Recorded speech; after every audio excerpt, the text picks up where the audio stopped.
In the name of God, the Lord of mercy, the giver of mercy, may God's peace and blessings be with all of you. Welcome, people, today to our session on covenantal law. We've started the topic of Salah. What we've also managed to do, and all praises to the Most High, is cover the covenantal law in reference to Salah in the final revelation. And that's the core.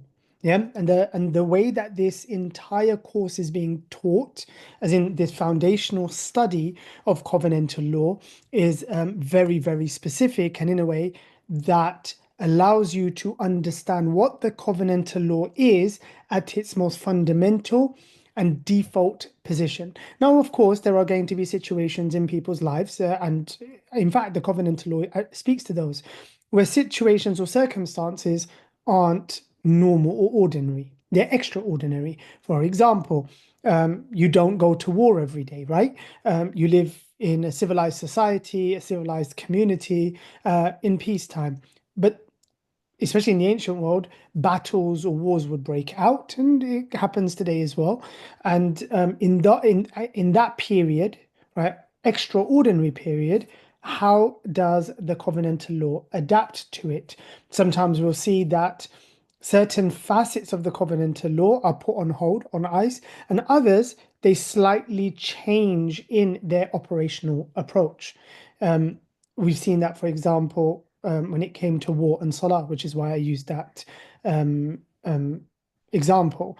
We see that when it comes to Friday, the Friday Sabbath, the congregational Sabbath, the congregational gathering, um, in ordinary times, there is what we covered in Surah Al-Jumu'ah, the chapter on Friday or congregation, but you also have um, people who are traveling or at war or in an extraordinary circumstance. And in that case, the Sabbath is dropped for them. So it's on ice for that week. Yeah, or until that extraordinary period passes and things go back to normality, and then the Sabbath is raised again. So we see that to be the case, and it gives us some insight into how the law works. These are little intimations into how the law works. Um, and as we've seen, not only with purification, purity, tahara, we're also seeing it with salah now. When it comes to the covenantal aspect, as in, when it comes to what is maktub, meaning has been covenantally decreed, it's very simple, it's very straightforward. Once again, the importance of understanding this is to understand how the law is layered and how you are relating to God. This becomes particularly important later on down the line, because as we're seeing, it's for first order law, then first order procedure. Then there is second order law, right, which deals with second order procedures as well. And then there's third order, which is to do with the politics of the situation, siyasa shar'iyya. What we understand is from the first order law, the perpetual question that the sincere and submissive to God ask, one, because they're sincere, and it's a very good question to ask, but there is an aspect of toxicity that is also transposed onto it, is that will I be punished for XYZ? That's the toxic way of asking it. The positive way of asking that very important question is this how God would like me to do this? Is this what God wants of me? Is this what the king wants of us?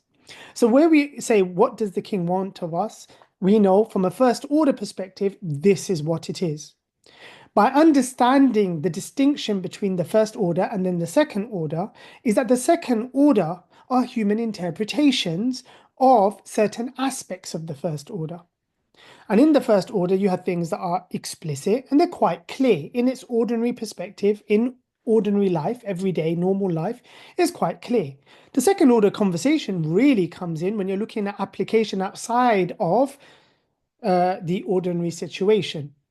There, it's not about obedience to God, it's about trying to find the best way, second order, to be obedient to God, first order. But you can't know that unless you know the first order. Because otherwise, there is no first order. There is only second order, which is the interpretations of people. And of course, things get messy there. Number one, sometimes you can have variant ways of seeing something, and both are fairly legitimate, just depending on which variables you weight more importantly. Yeah. In that case, God has left the situation open. So, how would you determine which one to do? What fits the situation better? Allah tells us in the final revelation, الَّذِينَ يَسْتَمِعُونَ الْقَوْلَ فَيَتَّبِعُونَ أَحْسَنَهُ. Those who hear the speech, the communication, and follow the best of it. Follow the best of it means follow the best ways and the best of it for the situation at hand. So that's number one. Number two, another very complicating variable is the fact that where you don't have an overarching authority that determines legitimate qualification, it becomes a wild place. Anybody can say anything in the public realm, and the poor people, especially those who don't know what they don't know, are then caught up in this web of statements, unable to determine, right? Let's put aside determine which one they prefer, but more so just determine what one can be true because, and this is in light of this, there are liars out here. There are people who have absolutely no idea what they're talking about, and often it's the case that they don't know what they don't know. So they speak with absolute confidence. This hadith says this, not knowing that there are 50 other hadith that contextualize this statement, examples of which we will see today. So in this situation, and this is, a really oversimplified kind of conceptualization, an oversimplified explanation of the importance of the understanding what first order is and what second order is. But there are fundamental reasons why it's important to understand this. You are under no authority to follow any one specific jurist or informed person's second order law. You are no moral, there is no moral argument to say that you must. There are political reasons why that happens. There are social reasons why that happens. But there is no moral argument. Yeah? So that's the first point. And then the second point is, but there is obedience and loyalty to the Most High. And to determine whether you're about that, what do you have to have loyalty to? Not the second order perspective of a particular person. No, don't get me wrong. You might say, listen, I've got my lawyer. I've got my doctor. I trust them. There are many doctors out here. They will just seem crazy to me. Or out of the decent ones, that's the one I prefer for a number of reasons. They can explain things better to me. They culturally resonate with me and so on. So that's my go-to doctor. That's who I'm going to go to. That's perfectly fine. Yeah, there's nothing wrong with that. In fact, that probably makes more sense than anything else, because if you're not a doctor, it can be hard to determine who the better doctor is if you have absolutely no knowledge about medicine. And therefore, knowledge isn't going to be the basis, or determined degrees of knowledge is not going to be the basis by which you'll determine which doctor you would like to have as your family doctor. There are going to be other variables at play. And when it comes to the law of God, you will probably use very much many of the same things that you would use to determine who your family doctor is, who your dentist is going to be, who your lawyer is going to be, and so on. Now, that's one thing. The second thing is we are studying first order law. The purpose of our first order law, and I repeat this every so often just to make sure that we keep on aligning with the objectives of the course. The order of the first order law is so that we know the details about what God wants of us. Number two, it's not just about us. The law is also a civilization building exercise. It's very much social and political as well. Yeah. Here, what we get to see is at its core the kind of social political order that God intended by inference, as in we work it out through inference. Where God hasn't mentioned it explicitly or his messengers haven't, we can still see it through inference by what he's telling us to do and what it largely speaks to. Yeah, that's also really important to keep in mind as well. So this isn't just about procedure. Oh, by the way, go and do this ritual. No. What larger perspective does it speak to in terms of how God would want us to order ourselves as social beings, as a social collective? or the communal decisions that we make, i.e., politics. It could also be what kind of person, psychologically, emotionally, physiologically, is God cultivating through his law by saying, do this, do this, do this. What's the bigger picture when it comes to me as a person? And that also helps you then, in adherence to the covenantal law, to actually get what you're meant to get out of it. Because remember, the entire purpose of the covenantal law as well is very much material. It's about the material impact, yeah, or outcomes that it effectuates. How so? When it comes to the law, God wants something specific on earth to be an upshot of that practice or that activity or behavior. That's the reason, and this is the biggest thing, this is one of the most perhaps compelling points to this. There is no law once you're dead. There is no law, there is no covenantal law, there is no sharia in paradise and hell. And people live in these places, right? In the afterlife, you live in Jannah, you live in Jahannam. Why is there no law? Because material outcomes there are determined. Yeah, God says already, he will remove anger, hatred, and so on from people's hearts. Therefore, the outcome of people socializing in Jannah is already preordained. It's going to be love, happiness, good conversation, good food, just extreme, like the supreme quality of life. Therefore, there doesn't need to be a regulating mechanism. Whereas in this life, in order to create that environment, it requires a particular form of behavior. But then go the other way. God encourages a particular form of behavior in order to create that environment. So therefore, this behavior has a material outcome. And the entire purpose of law, full stop, just as a general statement about law and legal systems, they exist for intended outcomes. Now, someone might say, but how do you know? Like, maybe they don't have outcomes. Maybe they're meant to be secrets. If I don't know the outcome of something, how do I know how to do that thing properly?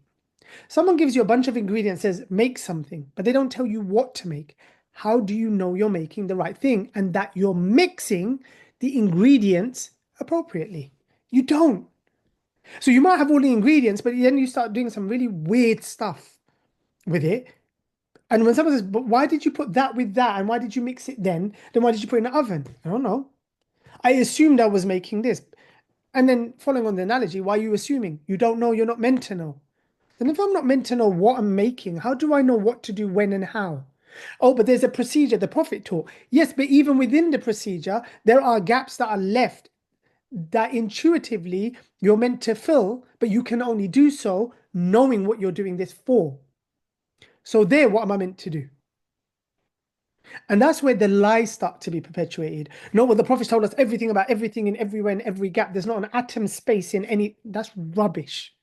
That is absolute nonsense. There are many aspects of the law, especially where second order reading is required, where you have to have some conception or some idea, whether you've built that through inference or you've been told that explicitly. But it's necessary in order to move forward. You have to have some idea in your head of why you're doing this. Otherwise, you won't be able to move. Yeah. And that's where that's where the philosophy comes in. Because jurists will say, this is the best way to do this because maqsad al-shara, the intent of the law, the purpose of the law, and that's where you have this Arabic word maqasid sharia, the maqsad al-shara or maqsad hadha al-hukm, the objective of this rule in the covenantal law is philosophically ABC. Therefore, that speaks to how we take the Prophet's procedural description and how we understand it. So this, as a broader game, is much more cerebrally engaging. There's much more going on in it. And that's what I'd like to reflect here. However, now moving forward, what we're doing and our process in this is looking at the final revelation of God, looking at the covenantal law that he comments on, explaining where there's gaps, why there might be gaps, which we did when we looked at what God has said about Salah.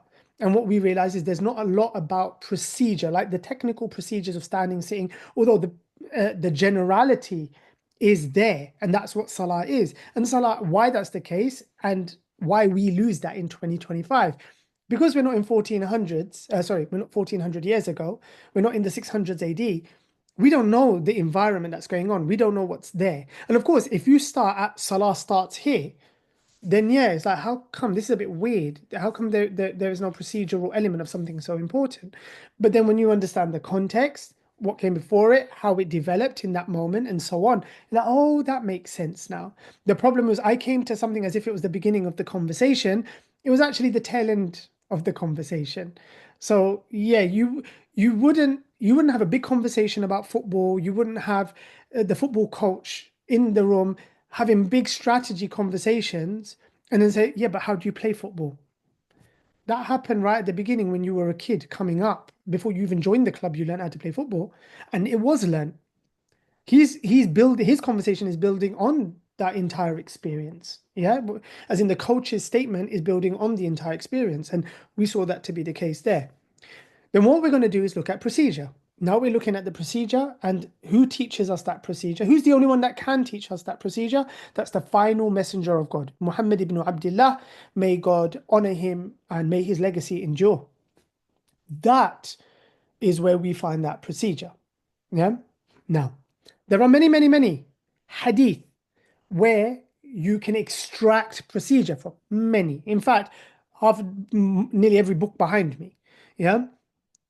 But how do we do this at a foundational level for adults who are learning this step by step, like first year of undergrad studies? I'm not going to throw 50,000 hadith at you. So we're going to pick selectively those, yeah, around where the basis of procedure is formed. Now, I could have put that together as a compilation, but I looked around and I said, okay, what's one that does that relatively decently? And that's why we have Umdat al-Ahkam, because Abdul Ghani al-Maqdisi, he did that. And he did two things. One, from a juristic perspective, what are the foundations of procedure? Not what are all the hadith, not at all. But what are the core hadith that is a good place to start with? One. And how do I get around the problem of these historical sources when it comes to reliability? Yeah, their authenticity as historical sources that can reliably be attributed to the final messenger of God, the clarifier of the covenantal law, yeah, in its final iteration. So he said, okay, well, the most reliable ones, generally speaking, are within the compilations of Bukhari and Muslim, especially those hadith that are found in both. So they're agreed on in Arabic, muttafaqun alayhi. So that sorts that problem out. So what I'll do is take all of the core, yeah, hadith, the starting point from those two compilations, and I'll put something together. Now, are there other core hadith that can be found in other compilations? Yes, there are. Sunan Abi Dawud, At-Tirmidhi, those are law compilations. However, then it gets a bit more complicated because with some of the core ones in those hadith, you have the reliability issue. So he's weighing it up. How do we do this? So he said, okay, cool. And not only that, some people asked him, they said, could you do that for us? So he said, okay, here, Bukhari and Muslim and the core ones from Bukhari and Muslim. Yeah. Now there's always going to be slight shortcomings. As you can see, you're weighing it up. There's going to be gaps in whichever way you take it. So when he weighed it up, he just felt this one is slightly weightier and has less gaps than this one. It still has gaps, but it has slightly less. So because he did that, I said, listen, I'm not going to go and just go and do my own one and then, that's is unnecessary in this given moment. Perhaps as we develop, yeah, as a community, then, we could do that. And even then, that would be my scholarly contribution. Nobody's under any moral obligation to say, yep, those are the hadith. Because someone else might come along in a generation, God willing. Some of my children will come along, God willing, and they'll say, we agreed with dad on that, but dad missed out that. We would have put this, and we wouldn't put what dad put, we would put something else, which I hope one day they will do, right? So it'd be my contribution, and it would be based on who it resonates with, and on top of that, it's value add basically. And if it has no value add, then people say, no, rubbish, don't use that, use something else. And fair play, fair play. So anyhow, that's what we're doing. So what I want to do today is obviously we're starting now with procedure. So we're going to go to Umdat al-Ahkam and look at the hadith. I want to start developing our engagement with hadith, and that is how we're going to be doing this in the law program. It was always the intention to start developing that, and that was, as I said before, a Socratic method of engagement. This is a classroom. Yeah, it's not a pre-recorded lesson, although for some people it will be, but I'm sure they will enjoy watching the classroom, and they will take a lot from your questions and what you're putting on the table. So as we read through the hadith today, so we're gonna, I'm taking it up a step now, a notch. Yeah. As we read through the hadith, I'm going to read through a hadith. I'm going to try and get through about 6 sections. There's about 20 something sections when it comes to Salah. So we're going to be doing this over the next few weeks. What I'm also going to do is any discussions we're having, say we covered the 6 sections today, throughout the week, I'll be adding articles to that to develop more around what we're reading in procedure and some other kind of other thoughts that are concomitant with what we're studying, but also give you a better, wider, rounded perspective as well. And of course, we've got then Telegram lives with that. So there's a lot to come this week besides just what we're doing today. And that will be the case. We are covering Salah over the next few weeks. Salah is the longest, usually, chapter in any hadith compilation. There are loads of hadith on Salah, right? So it's even how quickly I'm trying to get through this. When I say quickly, briefly, I guess, in comparison to how much there is, it's very quick. So somebody's saying, even 2-3 weeks, that's quite a lot. It really isn't. This easily is a 4-month exercise. Yeah. But I do feel we can do it, and I feel we can do it with a lot of added value. There is a lot to take from it. And of course, if there are some of you who are memorizing, who know Arabic and memorizing Umdat al-Ahkam, or even in English, you're committing that to memory, the kind of hadith that's there, then that also gives you a wow, because like I said, Salah is the biggest chapter in Umdat al-Ahkam, and it tends to be in every book, in Al-Bukhari, in Muslim, and so on. So now what I'd like to do is share the translation of the first few sections. I will then be updating this and sharing that as a downloadable PDF online, so you can take that there as well. I hadn't posted it yet because I'm still finalizing some terminologies, some kind of comparative terms from the Arabic to the English, because they're very, very specific to the Arabic. And even then, I'm not 100% on some of those terms, but we'll finalize them and then share them with you online, hopefully by tomorrow.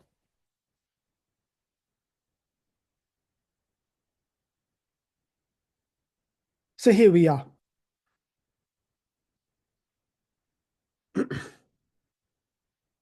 So what I'll be doing is reading hadith, and then I'll be asking you some questions, and I'll be asking you to ask some questions.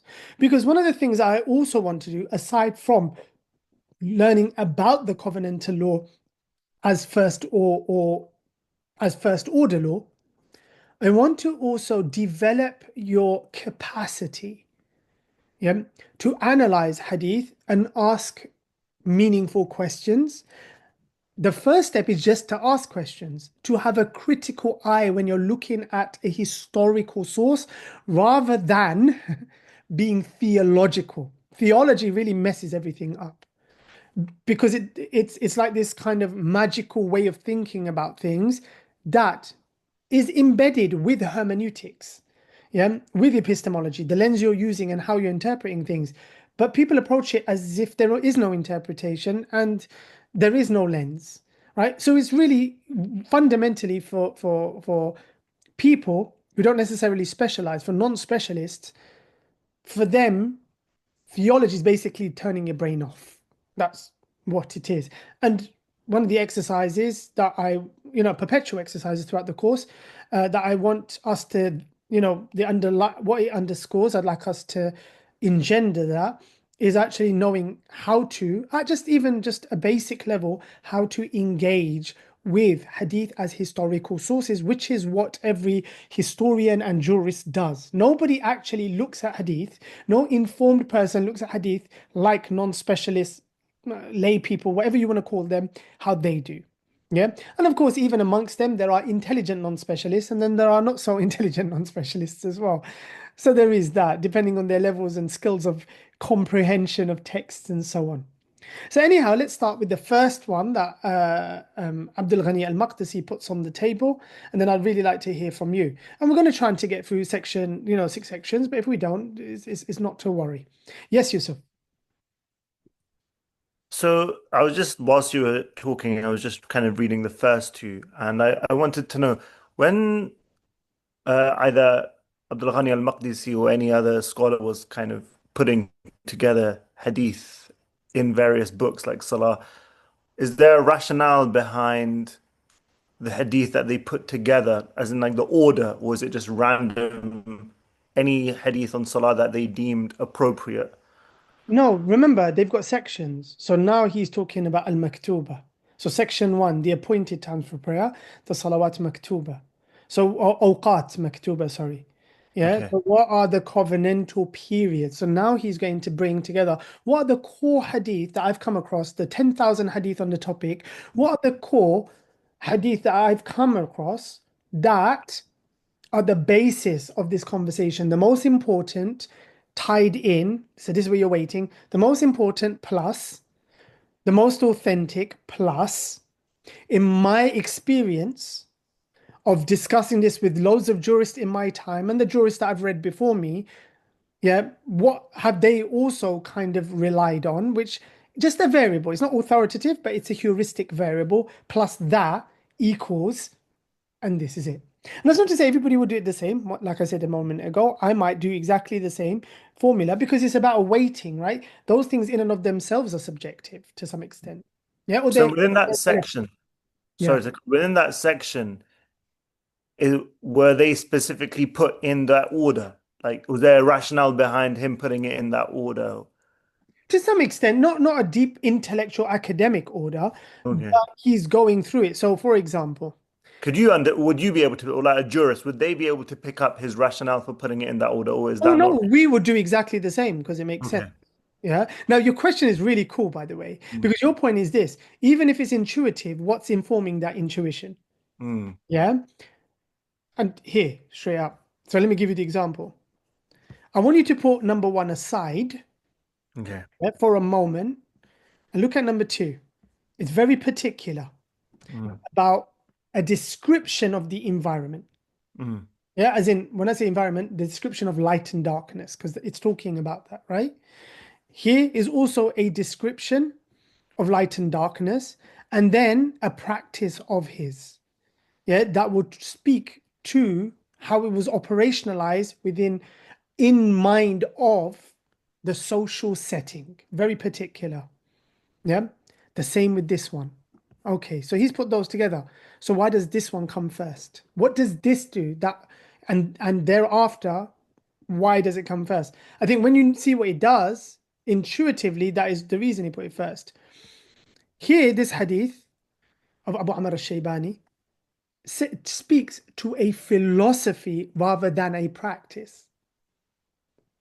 So first, he's putting in place in Abdul Ghani's mind when he's looking at them, he's saying, let's create very nominally because this is a very brief compilation. So let's not spend 10 hadith doing it. Let's do it with one. Which one hadith gives us a general umbrella, a meta analysis of appointed times? So it's not speaking to a specific time and how to identify it, but it's speaking about the nature of an appointed time. And then, so that's the first point, and that's why he's put that first. So he's giving you a lens to understand, to justify why section one is even appointed times. Now in Bukhari, he'll do the same. But you know what he'll do also to add to that justification? The first thing will actually be a verse of the Quran. He'll start with the verse of the Quran and then give you a bunch of hadith that speaks to the meta narrative and then go in to the macro narrative. Does that make sense? Yeah, then that does make a lot of sense. Yeah, and you'll find that just to be the case in everything. And to be honest, that's kind of how we do it, right? Even when we're writing essays, you, Yusuf, as a secondary school teacher, trained as a secondary school teacher, it would be the same. When you're teaching a kid, for example, start off with a general introduction Mm. that speaks to what you're talking about. Then, then you've got your whole peel thing. Go in, make a specific point, give specific evidence, give a particular explanation. The more detailed your explanation, right, the more points you're going to get or marks you're going to get. And then if you're going to put the L in link, then link back your conclusory sentence or two back to the question that was being asked. But where do you start? You start more with a general introduction. So the first hadith, because remember, this isn't a piece of prose where he is elucidating, he's just compiling. So he's using hadith that would do that for him. And everyone does it like that. Bukhari will do that, Abu Dawud would do that, Tirmidhi and so on. And every compiler will do that when they're just compiling hadith. They will do it through the words of other people. So you'll find even in Sahih al-Bukhari, in Bukhari, he will say appointed times for prayer, but his subheading includes a hadith and a verse of the Quran. So his subheading is basically an introduction to that through the words of the Prophet or the words of God. Now, someone might say, but why haven't they explained that? Because they're not writing it for non-specialists. That's so obvious to them that any person who's in this realm should know exactly why. Isn't it the same principle as how we had previously with the starting with the hadith about intentionality? Yes. It's exactly the same principle. Yeah. And sometimes this is lost by people who are explaining it because they don't understand what the hadith was about. So then they misapply it to the law. Does that make sense? So they completely misapply it to the law, remove the logic of the law on just some one or two things. And they say, yeah, but the first hadith in this is the one about intentionality. No, the hadith on intentionality is just an opening general remark on the nature of purification. That's all. It's not something that you are legally applying to every single thing. It doesn't work like that. And it's understanding what the authors are doing or what this discipline does and what the norms of this discipline is as an intellectual realm of inquiry. That authors in this discipline, when they start off, the first hadith, the first ayah of Quran is actually to set the meta narrative to what's going on. Yeah. So now let's move into the first hadith. Abu Amr al-Shaybani, whose name is Sa'd ibn Iyas, he said, the man who lives in this house told me, and he pointed out the house of Abdullah bin Mas'ud. So Abdullah bin Mas'ud told me, I asked the Prophet, which action is most beloved to God? Ahabbu ilallah. As in, which one does he like? Which one would he prioritize? What's most important to him? He replied, Salah at its appointed times. I said, then what? He said, honoring one's parents. Then I asked again, then what? Then he said, striving in the path of God, al-jihad fi sabilillah. Then he said, the messenger of God told me these three, and if I'd asked him for more, he probably would have given me loads more. If I sat there and asked him for 10, he would have given me 10. Now, these are the thoughts, I'm not going to say should, but to a specialist would pop in their head immediately. Number one, I'm just going to put them as questions. Yeah. Number one, some are historical, some are to do with God. So historically, why did the narrator Abu Amr al-Shaybani feel the need to say the man of this house told me, Abdullah bin Mas'ud, and point it rather than just saying Abdullah bin Mas'ud told me? Why point to the house? And then, yeah, and he's talking this. Then the people who came after Abu Amr al-Shaybani, why didn't they just say Abu Amr al-Shaybani was told by Abdullah bin Mas'ud? Why did they feel the need to then relate this kind of theatrical scenario and situation? Why not just get to the point? Yeah, so that's one. Number two, let's now look at the statement of Abdullah bin Mas'ud and his questions to the Prophet. Yeah, there's a number of things here. One, he asked the Prophet a number of questions. Why did he stop at three? He said if you'd asked him more, he would have continued. So why didn't you ask him more? If we were sitting there, we'd probably ask him 50 million. We just don't want to be rude, so we'd kind of limit it. So why didn't you ask him more? Number one. Number two, why three specifically? Yeah. Now, that's not a silly question. Someone might think, okay, yeah, that's being a bit pedantic. It is. Sometimes it is.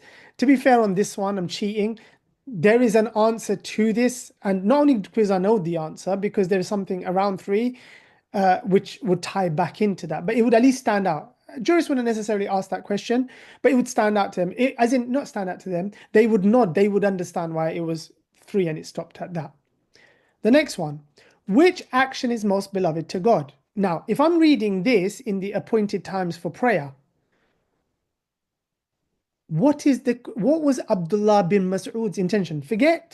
Before we get to the Prophet's response, what did Abdullah bin Mas'ud mean by the question? Was he asking, what does God prefer when it comes to Salah? Was he asking even more specifically, what does God prefer when it comes to the times, the periods, awqat as-Salah? Yeah. The answer tells us at least what the Prophet understood from Abdullah bin Mas'ud's question. Yeah.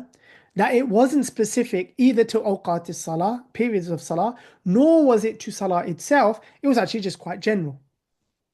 Yeah. And that's why you see the response is very general.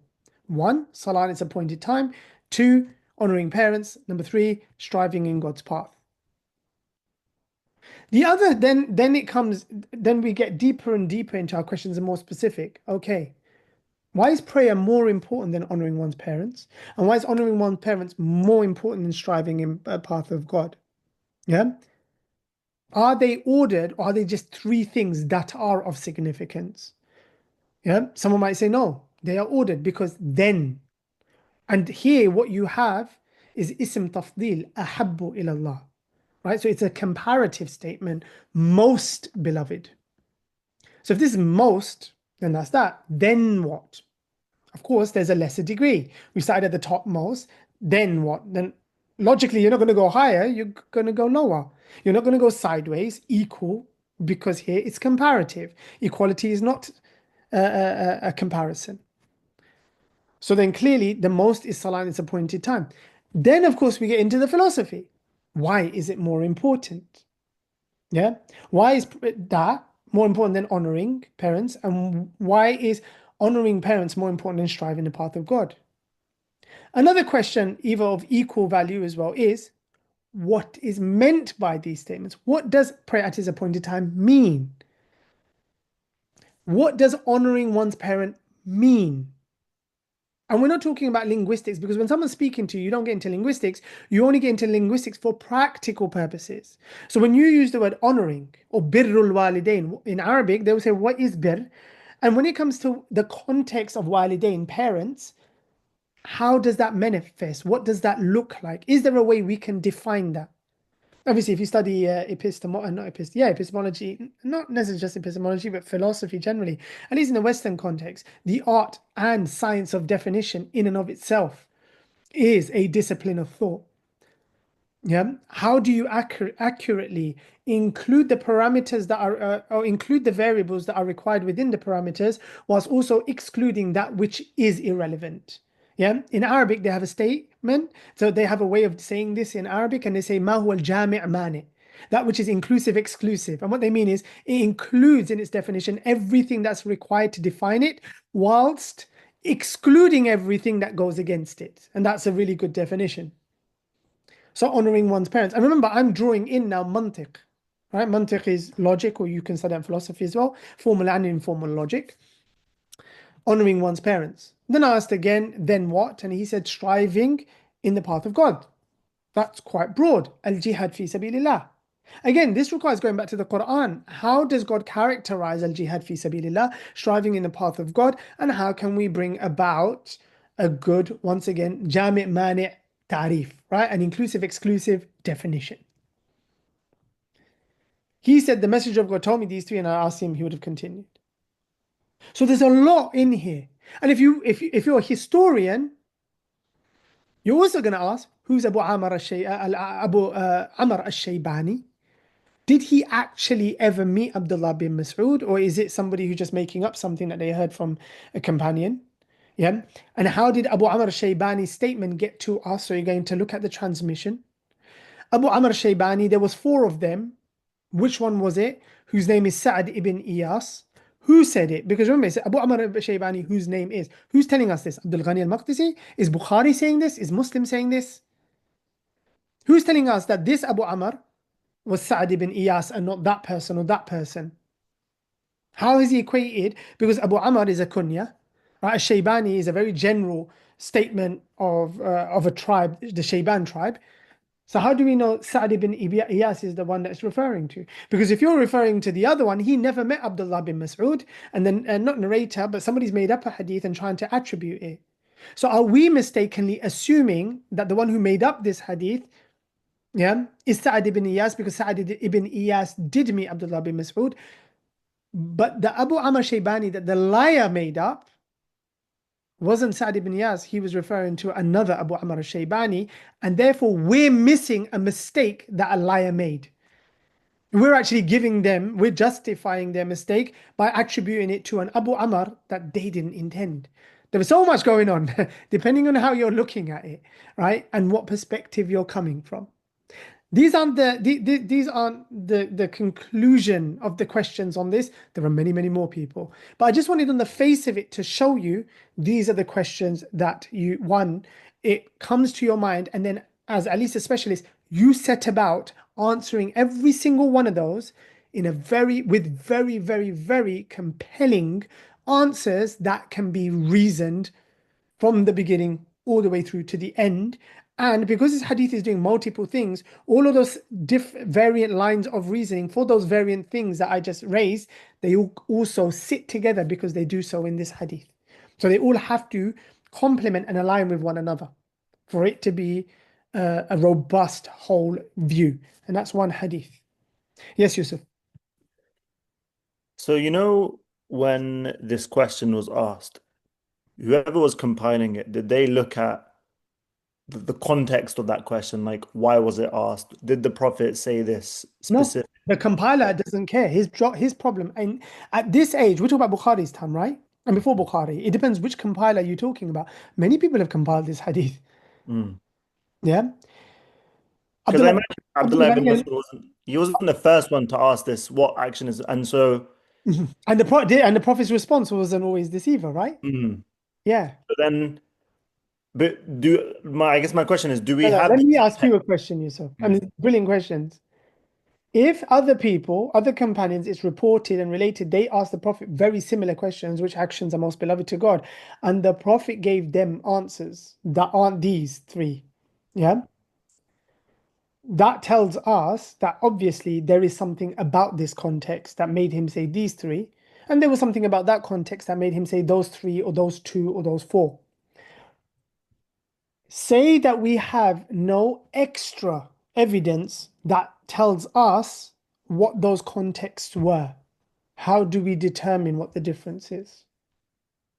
Through inference. How? As in, no, 100%. What do we infer? Sorry, not how. What do we infer from? By the way, we can't do it right here because we don't have these side by side, right? If we did, it'd be a different story. Then we can. Because your inference can be through comparison, therefore through deductive reasoning. It could be by extra evidentiary statements in maybe the books of Sirah and so on, depending on also the reliability of those narrations that might give us clues. Yeah, evidentiary clues, which we call qara'in in Arabic, or a qarina in the singular, in plural qara'in, that would then speak to this situation here or the others. And then by deduction, we can remove those from those contexts, and then we'll see what we're left with. Go on. So, I mean, you can infer it in different ways. Maybe the Prophet saw that Abdullah bin Mas'ud, maybe there was something that regarding his parents or Salah that the Prophet noticed or observed, and that's why he said those things. That's one thing that could be. Might not even be Abdullah bin Mas'ud. And see, this is where experience comes into the game. It would be not Abdullah Mas'ud. Abdullah Mas'ud asked him at a point where he had just dealt with something 10 minutes ago. So that's still on his mind. For example, somebody asked me the other day, which was I think yesterday actually, what made you write about didactic and whatever stories, yeah, or narratives? Did something happen? Did somebody ask you a silly question? I said, no, nobody asked me a silly question, funny enough, which usually is the case. But no, I said, he's actually he's on the course.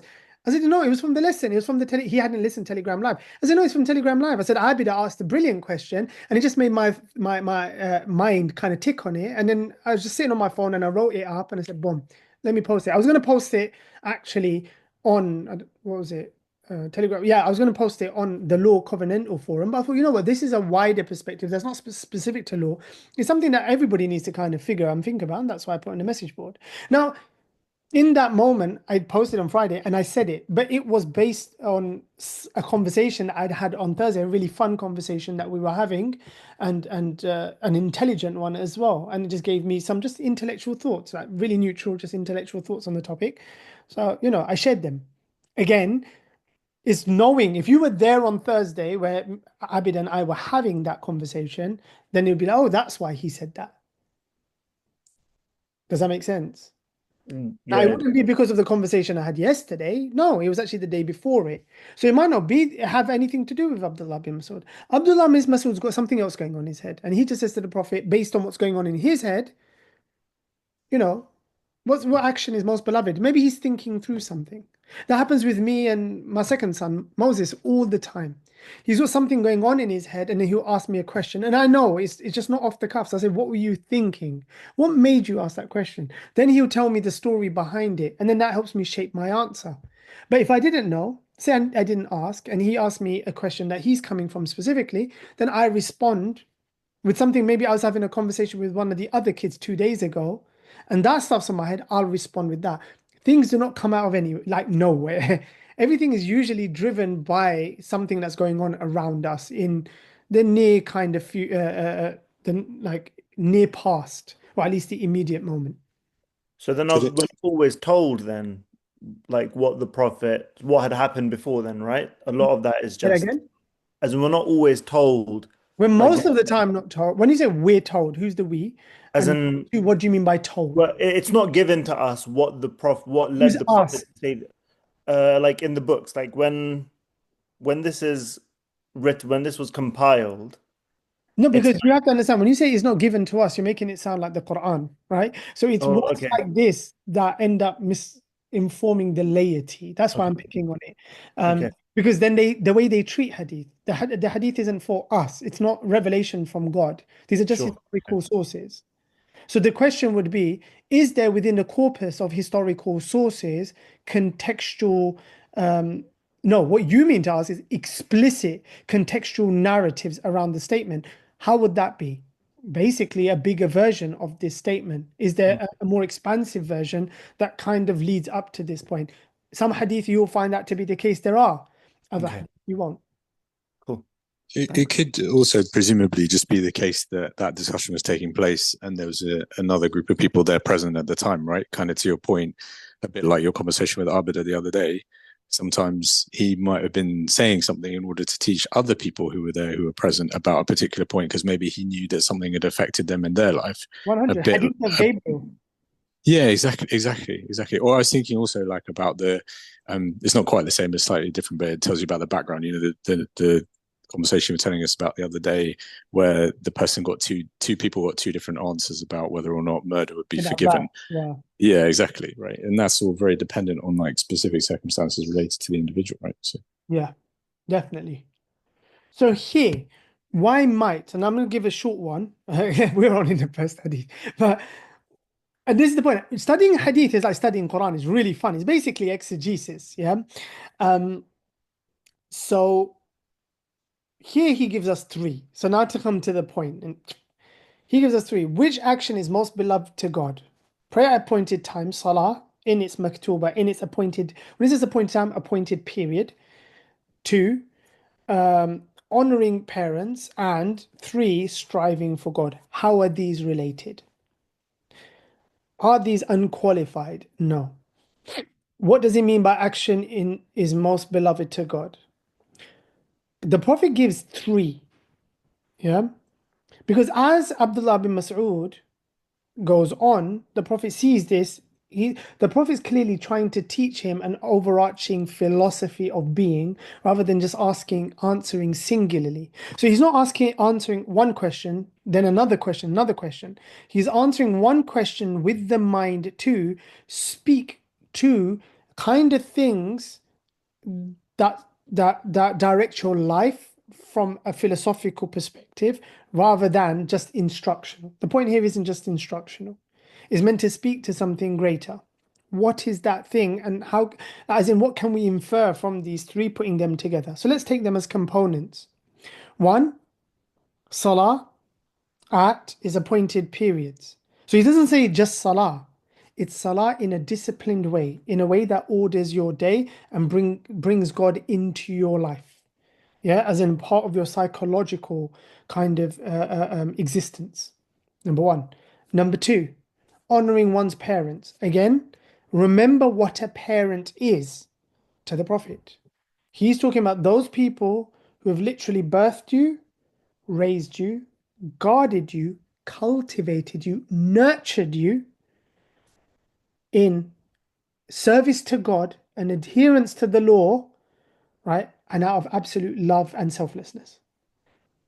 That's what the Prophet is talking about when he's talking about parents. And obviously that's important because you'll understand why he's talking about honoring parents and where that fits in. And what that might analogously, even very loosely, extend to, and who that would extend to. Yeah. And then number three, striving in the path of God. Jihad fi sabilillah. Jihad is any activity that is to do with upholding the covenantal code. Anything to do with upholding the covenantal code. It's custodianship and stewardship. Protecting it, maintaining it, and upholding it. That any activity related to that is jihad fi sabilillah. Now, how do they all tie in? Well, think about it.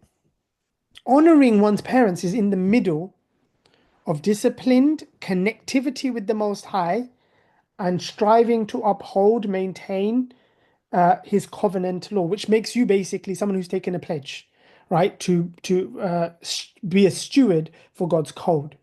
And in the middle, you've got honoring one's parents. You're going to do that, you're going to be disciplined, and that's the outcome of the discipline, and that's why you're doing it, because you serve God and you're a disciplined soldier, and then you will go to achieve outcomes. The people who teach you to do this, without them, without basically the trainers, the boot camp, right, your drill sergeants who train you, who shape you, who give you the philosophy of your existential being, and then train you how to serve God. What are you going to do? Just be born and know all of this? No. But there has to be a reciprocity. They do this for you and you honor them, meaning you listen. You respect the authority, because if you don't see any authority in what somebody's telling you, you will never listen. And in some ways that speaks behind what I was talking about before, which is you don't know what you don't know. Okay. If you don't know what you don't know, what ends up happening is you think you know everything, obviously, because of the things that you do know exist out there. You think, I know all of that. You just don't know what doesn't exist in your little bubble, but it does exist out there. You're just completely blind to it. So you just get caught up in your world. Well, I don't know what you're talking about. That's wrong because I don't know it. So your ignorance becomes the basis of evidence, which is absolutely bizarre. But in any case, when you behave like that, there's no growth. The only time you see people aren't like that, there's two. One, curiosity. But then that's a person who has awareness of there being things I don't know that I don't know. We call this in Arabic jahl murakkab, compounded ignorance. There is where you don't know and you don't know. So then you're humble and you're willing to learn. But then as you don't know and you don't even know that you don't know, you think you know it all. Yeah, that's what this situation is talking about. Compounded ignorance, or in Arabic, jahl al-murakkab. Now, compounded ignorance, the problem with that is there is no space for growth. The only things that get over compounded ignorance is not being compounded in ignorance, being simple in your ignorance, jahl basit, which is not knowing and knowing that you don't know. That comes from curiosity, fascination, and humility. But there's also something else. There's another variable. Acknowledging authority. When you acknowledge authority, then the authority, whatever their authority is, political, social, otherwise, but that authority you take as an authority, and then they tell you, no, there are things you don't know, then you're like, oh, okay, cool, let me go and find out. So it's that. When the Prophet's talking about bir al-walidain and honoring one's parents, it's honoring that station that there are people who know things you don't know. And they're going to tell you, and they're going to inform you and training you. By being righteous towards them, you do two things. One, you keep yourself open to growth. And number two, you respect the station, which makes their job easier, making you amazing. That's the circle. That's the material impact of this. And then when they do that, that makes you better at striving in the path of God. And if you want to see more of this, go to the penultimate page of Surah Al-Ahqaf, the sand dunes, where there are a couple of verses that talk about the person, وَلَمَّا بَلَغَ أَشُدَّهُ أَرْبَعِينَ سَنَةً, when he reaches his maturity at 40 years old. And it talks about his engagement with parents. Then you have the person who gets to that age, but they're not righteous. They're not faithful to God, and they're arrogant, and what their engagement with their parents are. Yeah, and it's about parents because the parents are the cultivating force, right? And it's not about, oh, go and wash their feet or do X and Y and Z, all the weird kind of ethnic things that you hear that have absolutely nothing to do with the conversation God's having. Don't get me wrong, wash your mum's feet. That's not my point here. My point is that's not what God is talking about. In fact, there in Surah Al-Ahqaf, what happens is the parents are saying to their son, وَيْلَكَ آمِنْ إِنَّ وَعْدَ اللَّهِ حَقٌّ. Woe to you. Have faith and loyalty in God. His promise is true. And the response of the son, إِنْ هَذَا إِلَّا أَسَاطِيرُ الْأَوَّلِينَ. These are just ancient stories, myths of olden ages. I'm not following that. I'm not following the law. I'm not following what God wants. I don't care. So this is where where there is a conversation around honoring one's parents, is that. And the honoring is talking about the way in which you engage with your cultivators, teachers, and nurturers, and facilitate them making you amazing and the best version of yourself. That's what it means by honoring them. Yeah, and that's the reason why. And you can see where it is. So then where does prayer, why does it start with prayer at its appointed time? Where God's saying is the most beloved, meaning it's the most important. Yeah. Why? Because it's the starting point that you connect with God and you do so regularly. Because if you don't have that regular connection with God, then why is the training for God's cause even important? And how are you going to serve God if you have no connection with them? A lot of the time you stop caring about people when you haven't seen them for ages, right? But people you see who are in your face every day, they're on your mind. Therefore, you are thinking, oh, I've got to buy that person a pencil. I've got to get this one this and that one that. Yeah, his birthday's coming up. I've got to get him a present. But you're not thinking about that if you haven't seen them for 7 years. You won't even think you've probably forgotten when their birthday was and whether to even send them a message, let alone a card or a present. So that which is present in the mind's eye, which is present on your mind, in the heart, consistently, that's what you're going to serve. Those thoughts are what you're going to respond to immediately, and that's what's going to be ongoing for you. And if you're going to go and do something and where you are serving God's cause, you're going to face problems, challenges, pain, all sorts of stuff. The motivating factor is going to be that God is in your mind all the time. It's not the motivating factor, sorry. It is the basis of motivation, meaning because God's in your mind all the time, then it leads you to think about the things that motivate you to keep to remain steadfast, in Arabic, istiqamah, to be perseverant, to have sabr, and so on. But it starts here. And that's what this is telling us. And that's why, section 1, it starts here. That's why it's important. And the appointed times is because it's not just a connection with God. It is the connection, and it's ongoing. It's like saying, yeah, he's a friend. We met once 75 years ago. Bro, that's not friendship. Friendship is, I see him 3 times a week, all the time. Then that's an ongoing thing. And that's where the yuqimuna as-salah comes from iqamati as-salah. Iqama doesn't mean to stand up for it. It means to maintain, uphold it. It's a perpetual relationship. So prayer at its appointed time, or its awqat, maktuba, is what exactly? What's the purpose of that? Is it now just linguistic, or is it a phrase? Is it an idiom? It's an idiom to reflect something. And that reflection is basically, I have an established connection with God. That's why it's translated sometimes established prayer. Yeah? Aqim as-salah, establish prayer. What it means by establish, meaning make it a perpetual connection, an established connection I have. It's not a one-off. And the reason it's established is because of all of this. It keeps everything in the order. And that also tells us then what salah is for.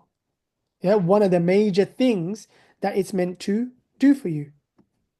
Make you a performing soldier of God. And we see this reflected in the final revelation. Go back literally to chapter 2, right at the beginning.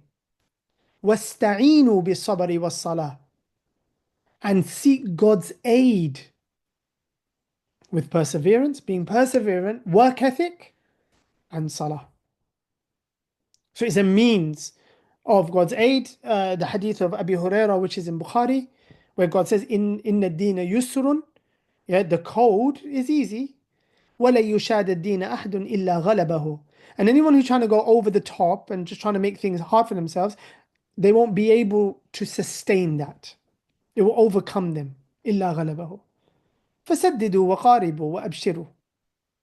Yeah, so God saying, from tasdeed, like settle down, entrench yourself. وَقَارِبُوا, seek to be close to God. وَأَبْشِرُوا, and give glad tidings. I mean, be positive energy. وَاسْتَعِينُوا, and then seek God's aid. And then God gives, the Prophet gives 3 times a day. وَالْغَدْوَةِ وَالرَّوْحَةِ وَشَيْءٍ مِّنَ الدُّلْجَةِ. Yeah, it's basically morning, afternoon, and night. So it's the connection of isti'ana, seeking God's help. His help, i.e. protection from Iblis and the thoughts that can corrupt, because you're constantly connected with God. It's not going to work. Right? If a man's on the phone with his wife every 10 minutes, the probability of cheating is really not very high. Yeah, but he hasn't seen his wife for, 2 years. Completely different story. Not necessarily cheating, just go off and marry another woman. Whatever the case. But the logic of life is there. We know this. Yeah, and I guess the same goes even wife and husband. It's not just necessarily one way. So we see that there's a logic, there's a lot to take just from this hadith. I don't plan to do this now for every hadith, because we literally, and by the way, one day I do plan, and after we do the covenantal law, I do intend to come back to Umdat al-Ahkam and do this with every hadith, just to let you know, right? So don't worry if you're like, yeah, that was nice, let's do this for everyone. There are many hadith in Salah. We will literally be here till December. But anyhow, this gives you this gives you an example of what it means to comprehend the hadith, ask really, really probing questions that have an impact in how it's understood and drawing out the intent of the final messenger of God. Like Ash-Shafi'i said, and Ibn Qudama relates this of Ash-Shafi'i, I believe in what God has revealed in the way that he meant it when he revealed it. And I believe in everything the messenger of God has said in the way that he meant it when he said it. Because obviously Shafi'i knows, Shafi'i is like the classic hermeneutical philosopher. He knows very much just because those words say it, it's about what was intended by those words, not just kind of surface level, this word means this, some semantic breakdown. That's not going to help. So now we move on to 2, 3, 4, and so on. We're looking at the appointed times. Aisha reports the Messenger of God used to lead the dawn prayer, and believing women would attend wrapped up in their cloaks.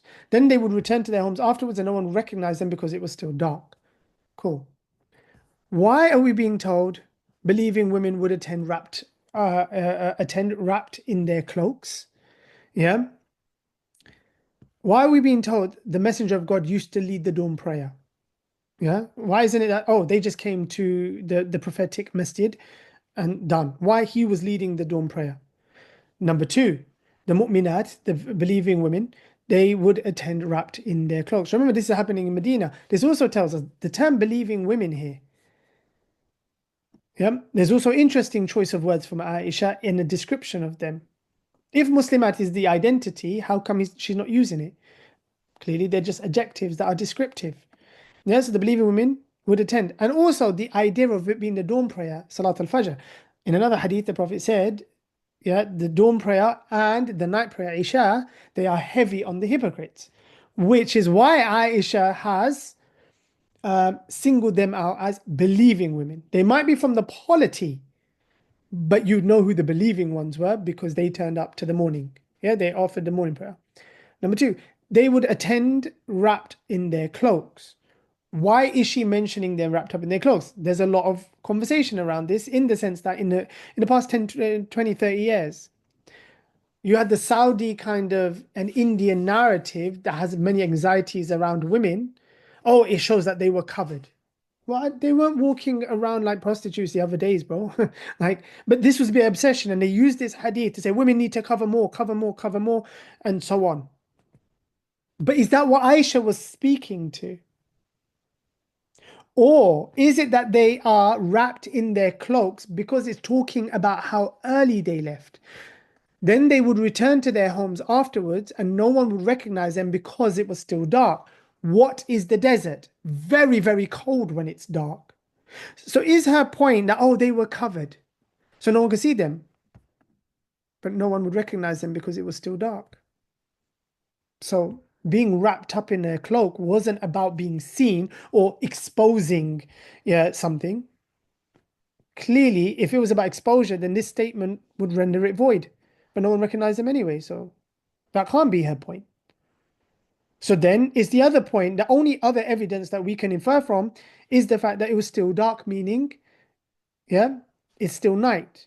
Where does cloak and night relate? Cold, freezing in the desert when it's cold. Anyone who's been to Medina at night will know that's actually the case. It is quite chilly. You see people walking around in coats. Basically, a cloak is a coat. Yeah. So what is Aisha's point in this statement? Yeah. One, the Messenger of God used to lead the dawn prayer. So one of the reasons that women were attending the mosque as well is because the Prophet's leading it. Maybe in some of the other tribal masajid, the women didn't go to Fajr because it's still dark and there are safety concerns and so on. But given that it was the Prophet, it made it worth it. Everyone's turning up to that one. Number two, it was cold. It was late, it was still dark. How do we know? Two things. One, by the statement, no one would recognize them because of the darkness. And number two, even they considered it. And the other thing is that shows it was still night is the fact that it's cold and everybody's wrapped up in a coat. Yeah, because you wouldn't need that at midday. It's hot. So it shows that it was dark. What does that also tell us then? That the time for Fajr, they would go offer prayer and go home and it's still dark. So the Prophet would pray it and offer the Salat al-Fajr when the white line was completely along the horizon. And by the way, on the Learning Hub, I'll be putting up some diagrams for you to clearly see. I can see it explaining, but I wanted to give you diagrams where you can clearly see what's happening with the sun and how to determine those things. So we get that from this hadith. It's night. So if you've woken up, you've offered prayer and it's still pitch black, someone's saying, hang on a minute, it's not morning. Well, it was kind of pitch black at their time. Just because you can, so seeing a light along the horizon, a line of light, you look at the horizon, it's pitch black, but you can see a light going. It doesn't mean the light has to take over the sky. It doesn't mean the light has reached you. As long as you can see the light along the horizon, Fajr time is coming in. And the mere fact that they got there, they offered prayer and they got home means they must have turned up as soon as that light appeared across the horizon. And how does the light work? Well, because the sun is round, it's actually just the tip first. You're looking at the horizon, there's a light in the middle. Yeah? كَسَرْحَانِ الذِّئْبِ, like the tail of a wolf, as the Prophet put it. Yeah? So it's like a tail. And then there's a little light right in the middle of the horizon, and then that light starts to expand across until it fills the horizon. It's still black, but the line on the horizon starts to fill. Once it fills, Fajr started. When you see that light in the middle, it hasn't started yet. That's known as subh al-kadhib. That is the false morning. Yeah, when it's light, because you think it's light, oh, it's morning. No, it's a false morning. It becomes a true morning. It sounds like coding in Python, but when it becomes a true morning is when it goes across the horizon. So anyhow, as soon as it came across the horizon, even though the environment wasn't filled with light, that's where it started. So it's giving you the earliest moments. It's showing that prayer at that time is perfectly okay. Just because there isn't light flowing through your house, that's not necessarily the Fajr prayer. Number three, Jabir ibn Abdullah is talking about, is describing what time periods were. So the Prophet used to pray midday prayer when the sun was still blazing. So someone says, oh, it's in the middays, the meridian, and yes, it's slightly moved, but it's still there on top. It's not dhuhr yet. No, it is. Yeah, it would be blazing. Afternoon prayer, all right, was while the sun was still bright. So there is sun, there is still brightness. It's not starting to go dark. It is afternoon, but it's not blazing and it's not like the midday. And he prayed dusk prayer as soon as the sun had set. As for the night prayer, sometimes early, sometimes delayed it. What was it based on? If the people gathered. So again, you're seeing the social element of it. It was okay. Has everybody turned up? And of course, this is talking about people meeting in the masjid. So if people are there, everyone's here, let's start. Oh, people are just kind of dripping in, we'll wait till they come. Someone say, oh, but what about time? What about time? Again, they didn't have clocks. So how is he determining it? Well, the twilight has begun. If everyone's here, let's just do it. That way people make life easy for people. They can go home, go to bed, do what they're doing. But people might be busy, so we can wait. There is another famous hadith where the Prophet left it late. And some companions were like, you know, how come it's so late? He was like, this is actually the better time. And this is the time of the prayer. However, because it would be hard on the community, I didn't want the community to suffer. So that's why we usually do it early, because we've got women, we've got children and so on. People need to get back to their homes. So when someone says, oh, this is very, very late for Isha, well, actually, that's the real time for Isha. Isha is something that the Prophet would, under normal circumstance, and not normal circumstance, because that is normal, but where preferable, and it's not a strong preference. Again, it's not that deep. We don't have to get all moralistic about it. It just, being later was nicer, basically. But if it worked, so bureaucratically, administratively, if it worked earlier, then to make people's lives easy, it was done that way. Now, what's the point here? What is being balanced? The balance is between splitting up the time periods so they are quite distinct and they have their full impact, whilst at the same time, what's in the public good, the public psychology, and so on. So you can see everything is political, everything is social, and God's law is about people. So you have to keep people in mind. Number 4. Yeah. Abu Minhal goes, my father went to visit Abu Barza al-Aslami, and my father said, how did the Messenger of God perform obligatory prayers, meaning the Salat Maktuba? Abu Barza, who's a companion of the Prophet, said he used to pray midday prayer, what you now call al-ula. See, so even when people say it's called dhuhr, well, actually, no, please. It had a number of names in the ancient Arabic language. So he's saying what you now call al-ula, when the sun had just passed the zenith. Yeah, zenith is right at the top, midday. So it just passed. And the afternoon prayer, yeah, and then one of us could return to his dwelling. He prayed the afternoon prayer, and then one of us could return to his dwelling in the furthest edge of Medina while the sun was still bright and strong. Now, the furthest edge of, and again, you need to know history, the furthest edge of Medina proper is, yeah, I'd say about an hour's walk, maybe. Yeah, about an hour's walk. So clearly you could walk for an hour basically, and the sun was still bright and strong, meaning it wasn't about to go down. We're not like 20 minutes away from dusk. Then I forgot what he said about the dusk prayer. As for the night prayer, a night prayer al-Isha, what you guys in the Arabic language, meaning call al-Atama. He preferred to delay it. He disliked sleeping before it or talking afterwards. What does it mean, talking? Meaning the Prophet is meant to be a night prayer, not early evening, night prayer. So basically before bedtime. So he would offer it. Basically, he didn't want to get in conversation. He would go home, go sleep. He disliked sleeping before it, because if you nap before it, then you're not sleeping for the rest of the night, are you? Or talking afterward. The more you talk, it wakes you up. You just want to go straight to bed. Then he would finish the dawn prayer at a time when a person could still recognize the face of the one sitting next to him. Yeah? He would finish the dawn prayer at a time when a person could still recognize the face of the one next to him, and he would recite between 60 and 100 verses in that prayer. So there would be enough light. So now you're getting a balance between it was dark, and from a distance, you wouldn't recognize a person. But if you were close, it wasn't so dark that if you're there with them, you can't see their face. You could. This is hard for us. We live in light pollution, especially in inner urban cities. There's light pollution and all sorts, right? And most of the time when it's dark, you just come on and you turn the light, right? You turn on the light. So we're not actually used to walking around in the darkness. And it's a really interesting phenomenon.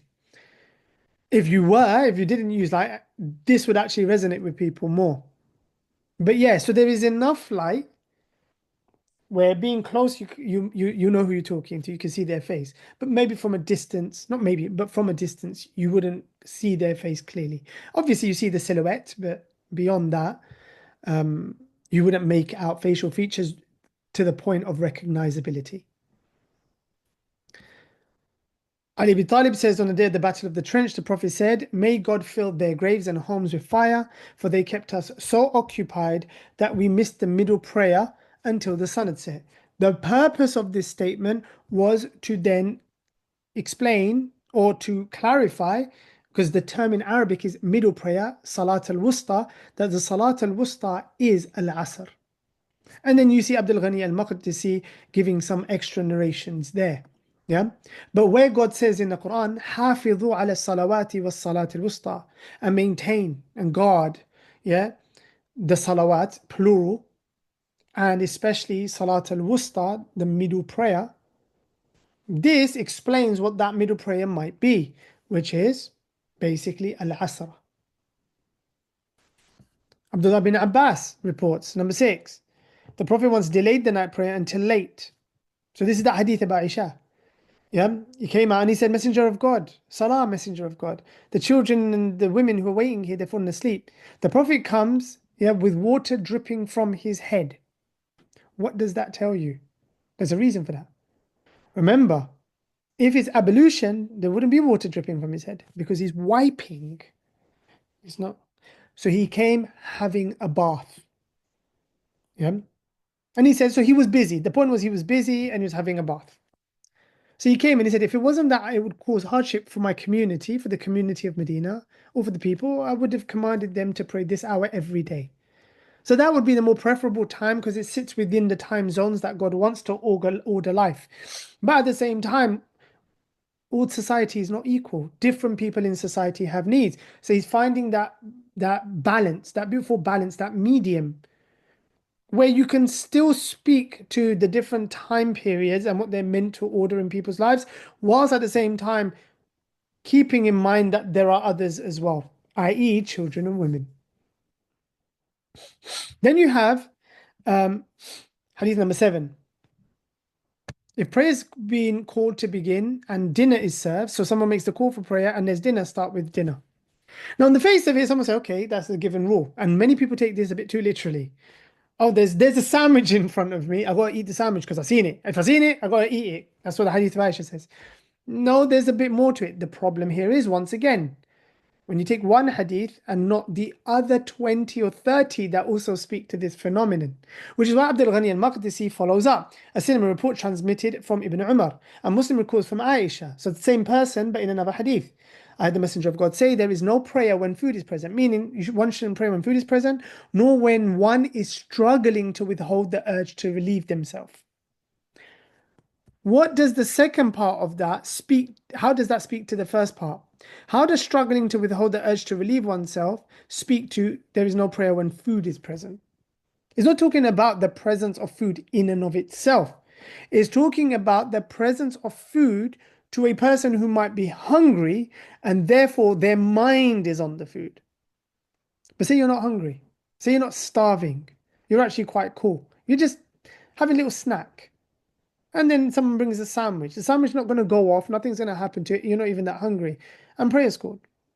You've gone for 10 minutes and you'll come back. You could sit here with the sandwich next to you while you're tapping away at a laptop for 10, 15 minutes. You're not like, I got to eat it straight away. But where you're struggling, you're hungry, your belly's aching, and then there's food. That's it. Your mind is there. Just like if you're dying to go to the toilet, your mind is there.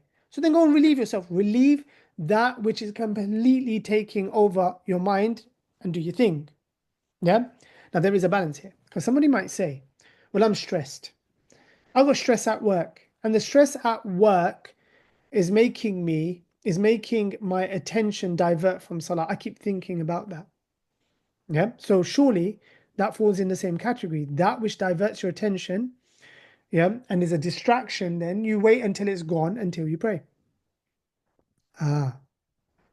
There are certain, I'm going to go through this logically. There are certain distractions which pull you away from Salah, and you get rid of those distractions first. There are other distractions that Salah exists to get rid of. So it's not a distraction for Salah, but a Salah for distraction. Yeah. How do we determine the difference between the two? Well, some of the parameters are given in the hadith. Number one, it's a primordial human natural urge, that physiological urge. Number one. And why primordial? Hunger is primordial, it's ancient from the very beginning. Yeah, you need to go and release waste. Yeah, there's only so far you can go until it will overcome, you soil yourself or whatever. So you have to go and do what you have to do. Yeah. Number two, they're primordial in the sense that they're the deepest human urge that aren't controllable. You can't control your hunger. And by the way, I don't believe most people have ever been hungry in their lives. I think they've been peckish. Hunger is a different story. Hunger is a different type of pain. Because remember, hunger makes you delirious. Yeah, delirious, people could faint, all sorts of stuff. The vast majority of people in the Western world have never ever experienced hunger in their lives. Yeah. So there's a difference between that or needing to go to the toilet and stress. Number three, what are the causes? The causes of these are natural. The cause of that stress is not natural. And in fact, the cause of that stress is very much a self-regulating problem. Oh, I'm stressed at work. Why are you stressed at work? Why are you stressed? It's a perception issue. That's a you problem. Oh, there's a lot of work to do. There's always a lot of work to do, but where does stress come into it? Stress is your perception of that work. Either its importance, yeah, or what's going to happen as a consequence. And in fact, that's why you need Salah, because nothing's that important. No consequence is the end of the universe. And if you messed up, then you just learn and then do it better. Yeah, if you're sitting there in that state, you need to connect back to God because you've forgotten reality and you're getting caught up in something that is really not that important in reality. Because I don't care what your stress is at work. If I told you you are going to be dead by the end of the week, you would not go back to work. So there would be nothing to stress about.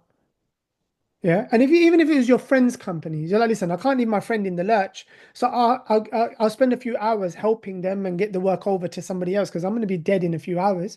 Fine, but that's the point. Suddenly, all that stress would go out the window. I don't care about work. Where's my family? Where's my loved ones? Where's this, that, the other? Where's my Lord? Let me speak to my Lord. Let me give kisses and hugs to the husband, wife, babies. That's what's going to be important to you. So if that's what's important fundamentally, and you don't know when you're going to die, then live with that in mind. And you need that connection with God to bring back what reality really is. So that's the difference. So you can't use where you're failing in reality and where Salah is meant to align you back with reality as the basis of, I'm not going to Salah. You're basically not going to take the very medicine that you need for your illness. But on the flip side, there are momentary, and these things that is being referred to, by the way, they're moments. So it's not like you're going to go to the toilet for the next 17 years, right? It's only a few minutes. Food, if you're that hungry, it only takes a few minutes to eat a bit, and then you're good to go. So this isn't, and unfortunately, this is what happens. People read hadith like this and they take it literally because they haven't heard any hadith. Otherwise, there's many wordings and many versions of this prophetic sentiment. Up to about 30 hadith, by the way. This is just one of them. He then gives us extra one, yeah, which adds another layer. And that shows you there's just another one there, and that's in Muslim, not in Bukhari. Muslim is in Muslim. Yeah, and that's also from Aisha. There's another one from Ibn Umar. He alludes to a third one. Trust me, there's about 30. And all of them, and some of them like in Abu Dawood, in Tirmidhi and others, literally say, do not go if food comes and you are hungry. So there is context to 7. Number 8, reliable men testified before me, and the most trustworthy amongst them in my eyes was Umar, that the Messenger of God prohibited prayer after the dawn prayer until sun has risen, and after the afternoon prayer until the sun sets. Yeah. So in Arabic, it would be after Fajr, yeah, until ashraqat shams. Yeah, and here where Abdul Ghani gives you notes, he's talking about the difference between the verb sharaqat and ashraqat, on the wazn fa'ala and af'ala, for those of you who know Arabic morphology. I don't need to comment on that too much. There's always interesting things to comment on, but let's just go back to the crux of the matter, that after the dawn prayer, so until the sun has fully risen, so until you see the actual sun, not the line, not the haze of the sun that's still rising below the horizon, but the actual sun, to the point that the sun as a circle, and the bottom of that circle has gone beyond the horizon. In that sun rising, the Prophet prohibited prayer. There is no prayer there. I've got an article for you guys to discuss this, the prohibited times of prayer. Yeah. And after the afternoon prayer until the sun sets. So we're talking about Asr until the sun sets. And where is that? It's saying afternoon prayer where the bottom of the sun touches the horizon, and then as it goes down until that moment, which is basically where Maghrib begins. So there's a haze. Usually you see it turns like reddish in the sky. The sun is no more, but the haze of the above of the sun is still there in the sky. When that haze disappears, Maghrib is over. So Maghrib is basically the period of time of the haze of the sun till the point it disappears. When it disappears, it should be pitch black now, which is the twilight. And that's where Isha starts. Abu Sa'id al-Khudri, he says there is no prayer. The Prophet said there's no prayer after the dawn prayer until the sun has risen, and no prayer after the midday prayer until the sun has set. Then Abdul Ghani says it was reported by Ali ibn Abi Talib, Mas'ud, Ibn Umar, Ibn Amr ibn al-As, Abu Huraira, Samura ibn Jundub, Salama ibn al-Aqwa. These are all the famous guys, right? Zayd ibn Thabit, Mu'ad ibn Afra, Ka'b ibn Murrah, Abu Umam al-Bahili, Amr ibn Abasa al-Sulami, Aisha, Sunabihi, and others. Though the latter did not, yeah, that's what I was thinking. Sunabihi, I forgot he put that in there. Although he did not hear it directly from Prophet, he heard it from another companion. So his point is, because someone will say, you can't say that. Connecting with prayer, maintaining prayer, just all the way through. How are you going to say you're not allowed to have a directional devotion to God? Well, he's like, hang on a minute, calm down. Yeah. This is a hadith of Abi Sa'id al-Khudri. This is the hadith of Abdullah bin Abbas. And clearly it was such an issue that now you get the context why he says, reliable men testified before me.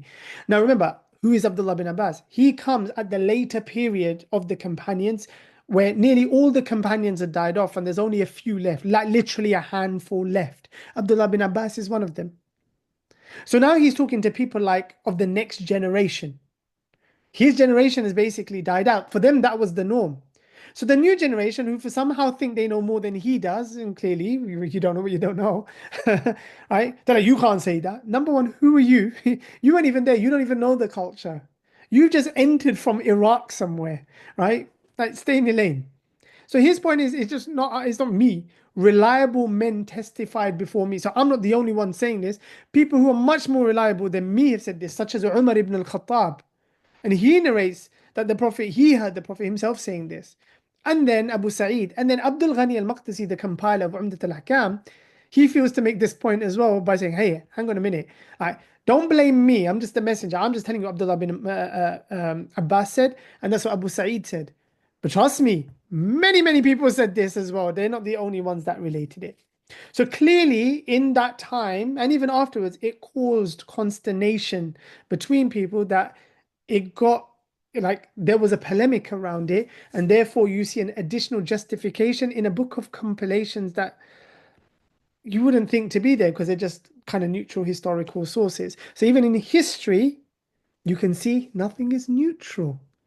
The statement by Abdullah bin Abbas is being made as a point, as a rhetorical point. It's not just information, but it's a point of rhetoric, right? Persuasion.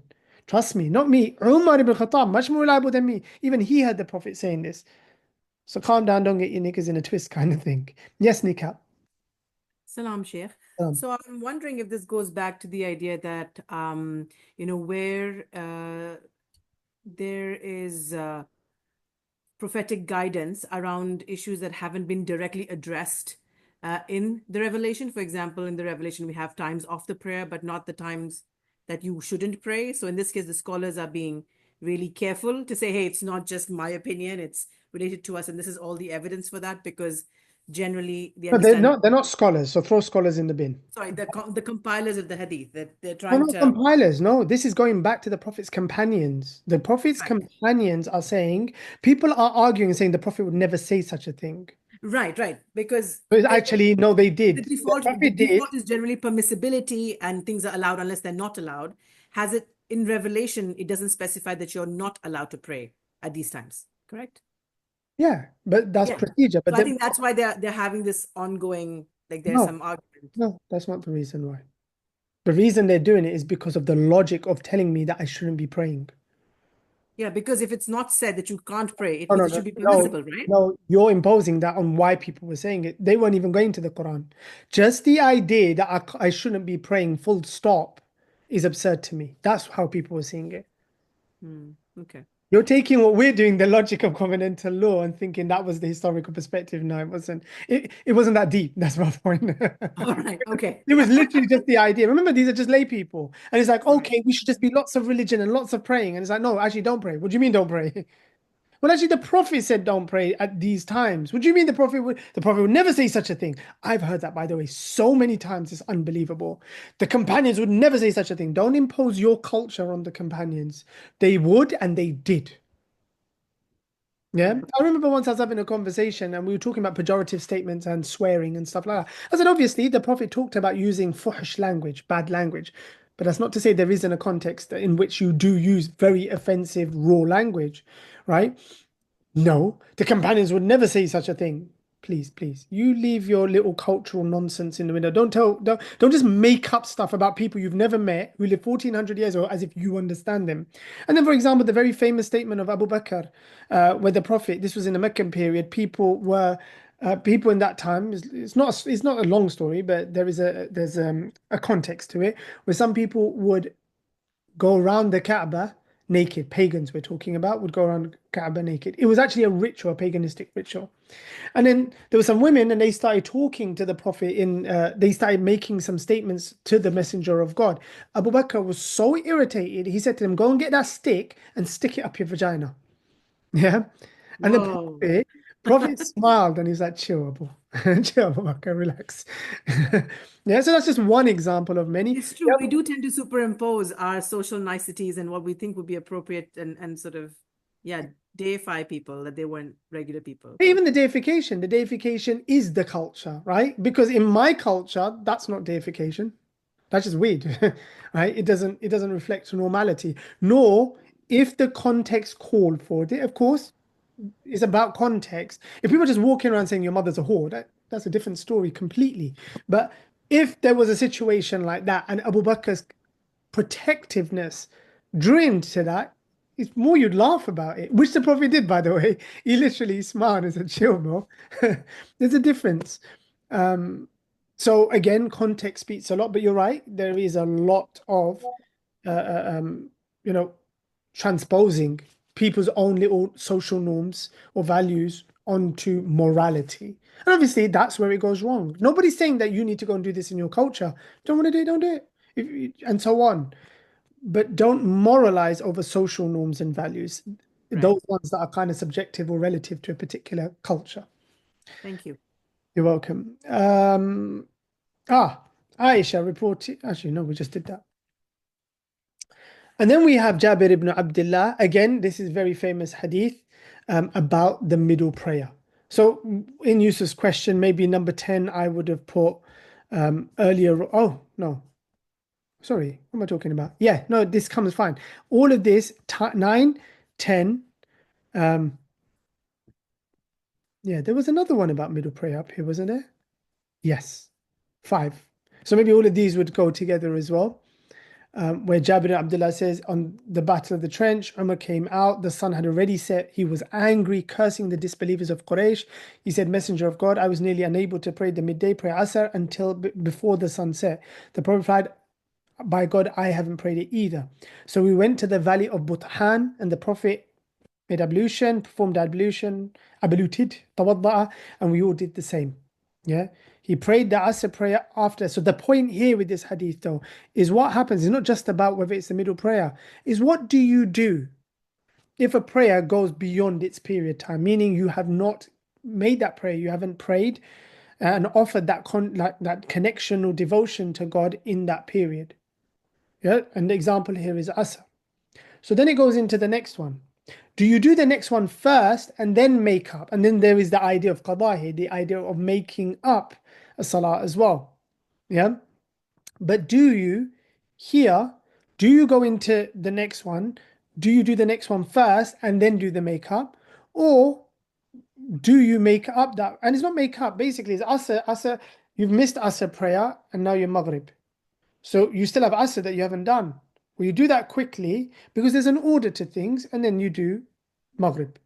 And that's what the Prophet did. So that shows us it's not just specific to Asr, any situation, right?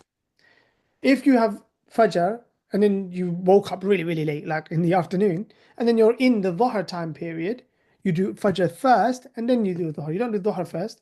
The only reason you would do Dhuhr first, this is logic, is if Dhuhr was just about to leave and enter into Asr. So midday was also about to become afternoon. Because if you don't do the midday on time, you already got one late from the morning, you're just going to make two late for no reason. Yeah? So it's about a bit of logic here. So, all right, one's late, I've got to make that up. But the second one isn't late, but I can make it late if I make up the second one. The second one's late anyway, it's missed. So it's not about the order of prayer, but it's the covenantal address that, Lord, I haven't forgotten you. So I'm still here to do that. Now I'm still going to connect with you. I turned up late, but I turned up late penitently. Like who? Al-Hudhud. Kana min al-ghaibin. Yeah? You're like the little hoopy bird that didn't turn up with Solomon. But he does come later and he has a good excuse. And you see Solomon's chill about it because he's like, no, I was in Yemen. I was down south 1,000 miles away and I saw a queen, i.e. the Queen of Sheba and so on. Yeah? So Solomon, clearly he acknowledges it. But in the same way, you're not going to make the next one late and then you're just late. So you do what you have to do in the moment if the time's about to go. You don't make the second one late unnecessarily. But if there is no threat of lateness of anything, then yeah, you keep and maintain the order. And that tells us something also about the law. Where there is an order to something, you try to maintain the order. Order seems to be important as practice. Yeah? Yes, Adiola. Thank you. I wanted to ask about Fajr. So if someone is waking up late for Fajr, but they're waking up at the time that the sun is rising, are they supposed to wait for the sun to rise first, or do they do the prayer? And also, if you're waking up late for Fajr, are you supposed to do the Sunnah prayers before the Fajr, or do you just do Fajr because you've kind of... I know what Sunnah prayer. Sorry, the supererogatory prayers. The two prayers that you can do, the two Salah that you can do before the Fajr, that are normally done before Fajr prayer. Is it? Where? I didn't see that. Okay, forget that. Let's just focus on... By the way, we are going to see that. I'm interested, like where we are now. But as I'm saying, let's talk real talk, right? So what we have is the ordained covenantal prayer. Yeah? The covenantal ordained prayer. Cool. I missed it. So do I wake up? Now, the first question is a really good question. I've just been told when the sun is rising, la salah, there is no salah. Is that salah, where the Prophet said la salah, is that no salah unqualified, meaning full stop? Or is that referring to a specific form of salah? Yeah. If it's salah full stop, but what about me missing it? It seems to be the case, right? I'm not going to justify it now. You're going to see its justification later. So just leave that on the back burner, the justification for it, that you make it up whenever. And that prohibition isn't about something you should have done, it's about doing something new. Yeah, so that's the first point. The second point is, what is a covenantal law? What is the covenantal prayer? The prayers of the covenant. That's what God wants from you. That's what he's ordained covenantally. It's part of your covenant with God. Cool. Anything else that you were referring to, is that part of the covenant? No. So how does it take precedence over the covenantal connection? See the logic? When you simplify it like that, it doesn't even make any sense. Yeah, that makes sense. Cool. Section 2, Abdullah bin Umar reports that the Messenger of God said, prayer in congregation is better than prayer alone by 27 degrees. So, okay, congregation, if you're with a group of people, it's better that you stand together than you're separately, you do that, you do that, you do that, you do that, you do that. Yeah? Now, is it wrong to do that? Well, according to this, there's no suggestion of wrongness because this is a suggestion of superiority, not immorality. Two different things. So yeah, it's better practice. Yeah, because he says it's better than praying alone by 27 degrees. It doesn't say you shouldn't be done because then there wouldn't be no better. Better, yeah, it's not about worse. This is fine, but this best practice. So the idea that people in a social group have split up rather than doing things together, and that also shows us the importance of social connections and working together as a group and serving together as a group. So people serving together, God together, when I say serving God, serving God's cause as a group is better than somebody doing it alone. Yeah? In the same way. So there is this power and strength in a group. And of course, it alludes to many, many things that we can logically expound on and unravel in terms of how the group is stronger. And of course, when an enemy wants to get you, what they do, divide and conquer. So they split you up and then try and come against you. Whether that is what the Prophet has explicitly mentioned about what Iblis does to people, as well as Iblis's minions, like the colonizers. Yeah, same principle applies. And then we have the other hadith, a man's prayer in congregation. So now he's talking about a man's prayer in congregation is 25 times more rewarding than his prayer at home or in the market. Okay. Is God talking? Sorry, what am I doing now? Was the Prophet talking about only men here? Or is he talking about everybody? Yeah. One can say no. This hadith, this is a bit second order not exegesis, I guess interpretation, right? This hadith is contextualized by, no, sorry, the other way. 11 is contextualized by 12. So where the Prophet said prayer in congregation, he was meaning outside of the home. Yeah. But you could take it otherwise. Actually, no. This one is just about congregation, meaning congregation in your home, congregation in your building, at work, whatever the case. And this one is talking about congregation in the communal place for salah, the musalli. So these hadith are not talking about the same thing, one could conclude as well. Yeah, that's just talking about the principle of congregation. This one is talking about the congregational building where people go. And it's talking about in the daytime where people are available. So at home or in the marketplace. So basically, rather than just staying in your marketplace, trading and saying, oh, I'll just pray at the side, coming out of that environment to fully connect with God and then going back in the environment. Yeah, then it carries on. This is because when he performs ablution thoroughly, then goes into the masjid for no other reason but for salah. The only reason he went to do this was, I'm gonna actively disconnect, even though I could make another sale and I can make money. There's always more money to make. There's always more to do. But there has to be a point where I draw the line and I say, no, this is God's moment. This is the king's moment. And I have prioritized him in front of everything and everyone. Yeah, we talk about profit here. We're not talking about, oh, a kid's about to cross the road and get run over. I'm prioritizing God. That's obviously common sense. Yeah. Because he does that. So therefore, every step he takes raises him one level with God, because he is literally, and any kind of offense he did, it lowers the anger of God against, or the feeling of offense of God, just lowers it, because clearly he's about me. So that must have just been a mistake. It's endearing to God, right? So once he has prayed, the Malak continue to pray for him as long as he remains in his place of prayer. So even the Malak, remember in the verse in Surah Hadid, yeah, God and his angels They salli ala. So they root for, advocate for who? The believers, God tells us. So this is them doing that because he's shown that he is willing to prioritize the king. So that, yeah, see boss right there. Yeah. May they win. May Iblis not get him. That's what it means. They salli alayhi, as long as he's there because he's showing he's about that life. They say, God bless him. God have mercy on him.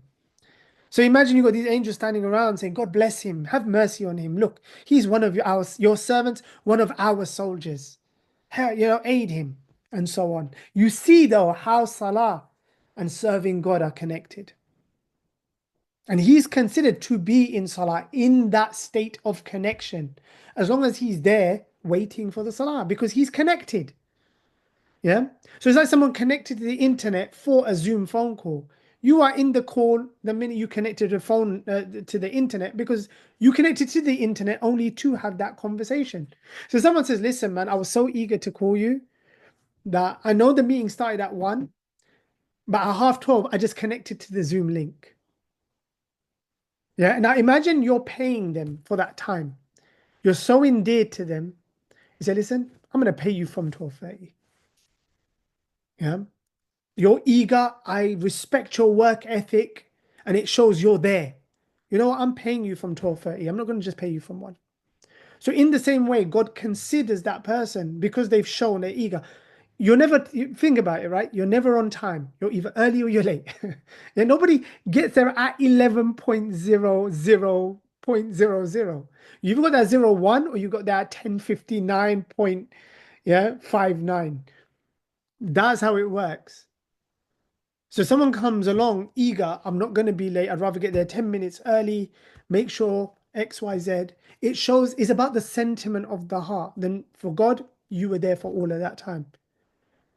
Yeah, you didn't just take out 10 minutes for the salah itself. You were there for half an hour. So it's about the showing of sentiment. What happens is when this becomes ritualized, people say, I'm going to get there half an hour before. To do what?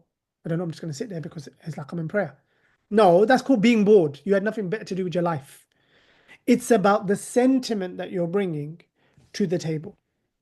Then if you're at work, be reasonable. Like, you're not going to get there 1 hour before. Unless you just want to, like, work is getting to you, the material world is getting to you, and you're like, listen, I'm going to go and sit in the house of the Most High. And I'm just going to sit there and think about him, glorify his praise, and align myself in meditative connection with him. And then when it comes to standing, bowing, prostrating, then I'm going to do that as well. Yeah, that's a different story. Again, context determines the submissiveness of the heart determines, and the sentiment behind it is what determines all of these things. And that's what we're getting through from here. Again, also the hadith, yeah, the heaviest prayers for the pretenders, yeah, the munafiqeen, is night and dawn. If they knew what it contained, they would come even if they had to crawl. And God says, the Prophet said, I was about to order Salah to be established, then appoint someone to lead it, and then go with a group of men carrying bundles of firewood to their homes and burn it down. Now, there are other hadith where this is the part about historical analysis, where this part here is not part of this hadith. It's talking about Salatul Jum'ah, the congregational Sabbath prayer on Friday. Yeah, so it contextualizes. And what's happened here, some narrators of hadith said, what's happened here, they're authentic parts, but they're actually two separate statements. Yeah, so the Prophet wasn't making this statement about going with firewood to night prayer and dawn prayer. He was talking about the Friday Sabbath prayer because they're not part of the community, so they're traitors, and that's why their homes are literally being burnt down. Yes, Junaid.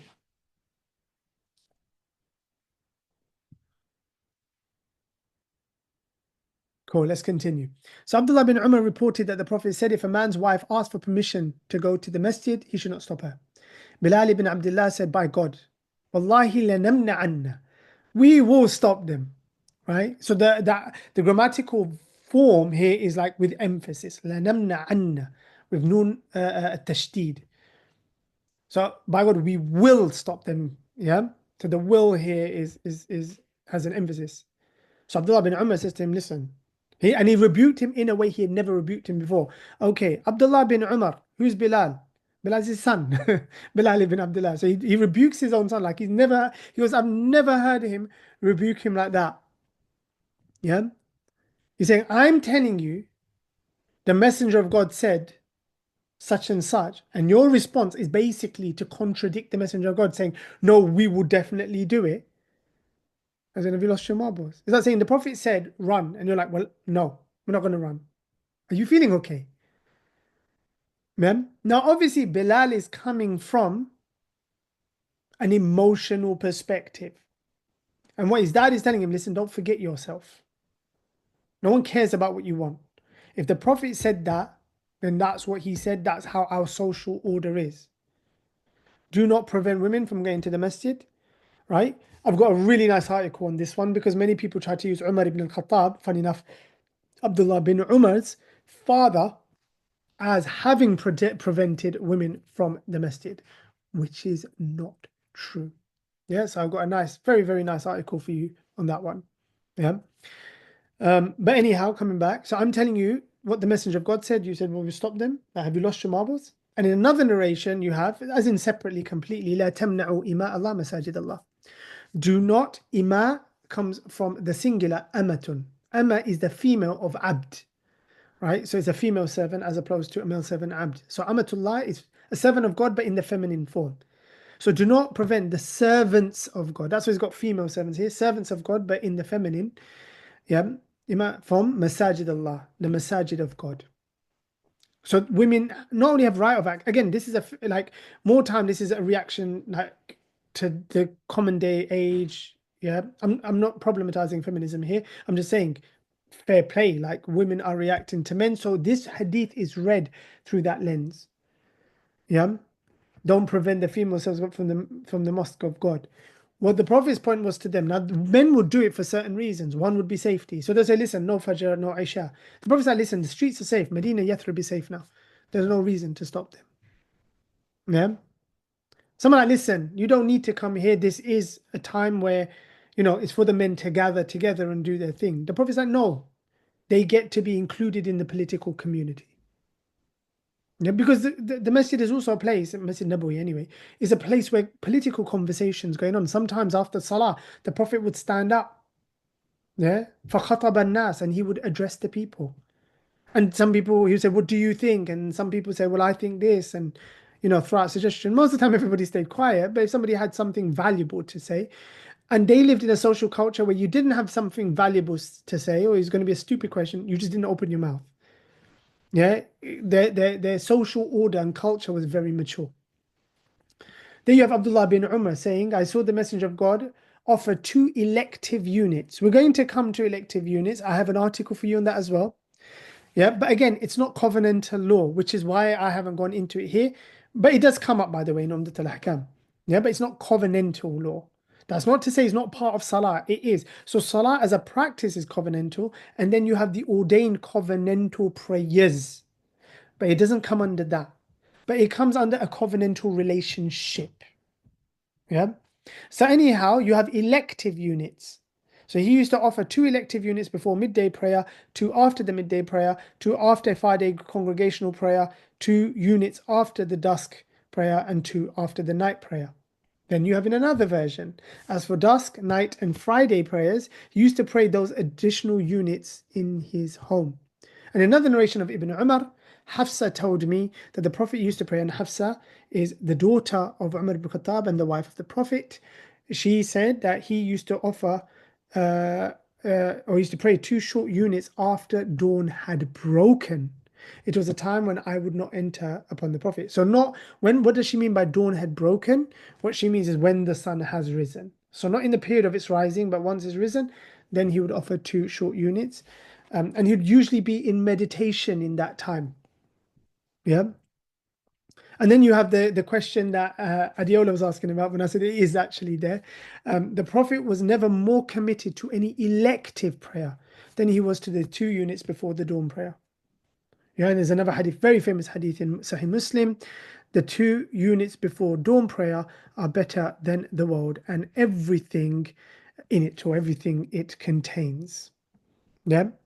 Now I was hoping to get section 6, but we got to section 3, but I feel that we've covered quite a lot. And it's, there's a lot to take in. Some of these, I haven't even gone into a lot of depth. Some of these, because they're really interesting and I feel that they're important in the contemporary age. So I comment on them, but I have some audio podcasts for you instead. So we have them there. But I haven't gone into it because it's not covenantal law. Here, this is not talking about covenantal law, but what he's talking about things is that's part of a covenantal attitude related to the covenantal law. That's what you've got the electives there for. But I have an article that actually expounds on this idea a bit more. So hopefully you'll find that really, really interesting. And in that article as well, where it comes to electives, there are different Arabic terms that are used for them. So you have nawafil, you have tatawwu', yeah, you have what's the other word? Sorry, my mind's gone absolutely blank now. Nafila, you have tatawwu', and then the ones that they're mentioning here that are actually connected to the covenantal prayers. It will come to me in a moment, those as well. So I'll just break them down, what those difference in those elective units are, the philosophy behind elective units, right? How it relates to the covenantal law as well. Yeah, and how circumstances dictates as well what's going on, how to do it, using some common sense reasoning. Yes, Zara. Sheikh, what was the 27 degrees about on number 11? Oh, it's just a number to say 27 times better. Is that me saying to you, this is 50 times better, or that's 20 times better? Okay. Yeah. I had another question around something about when you're doing this work on trying to understand where, I don't know if where someone was trying to come from or clarify, I don't know who a person was or why, for example. When you are, who is the you we're talking about?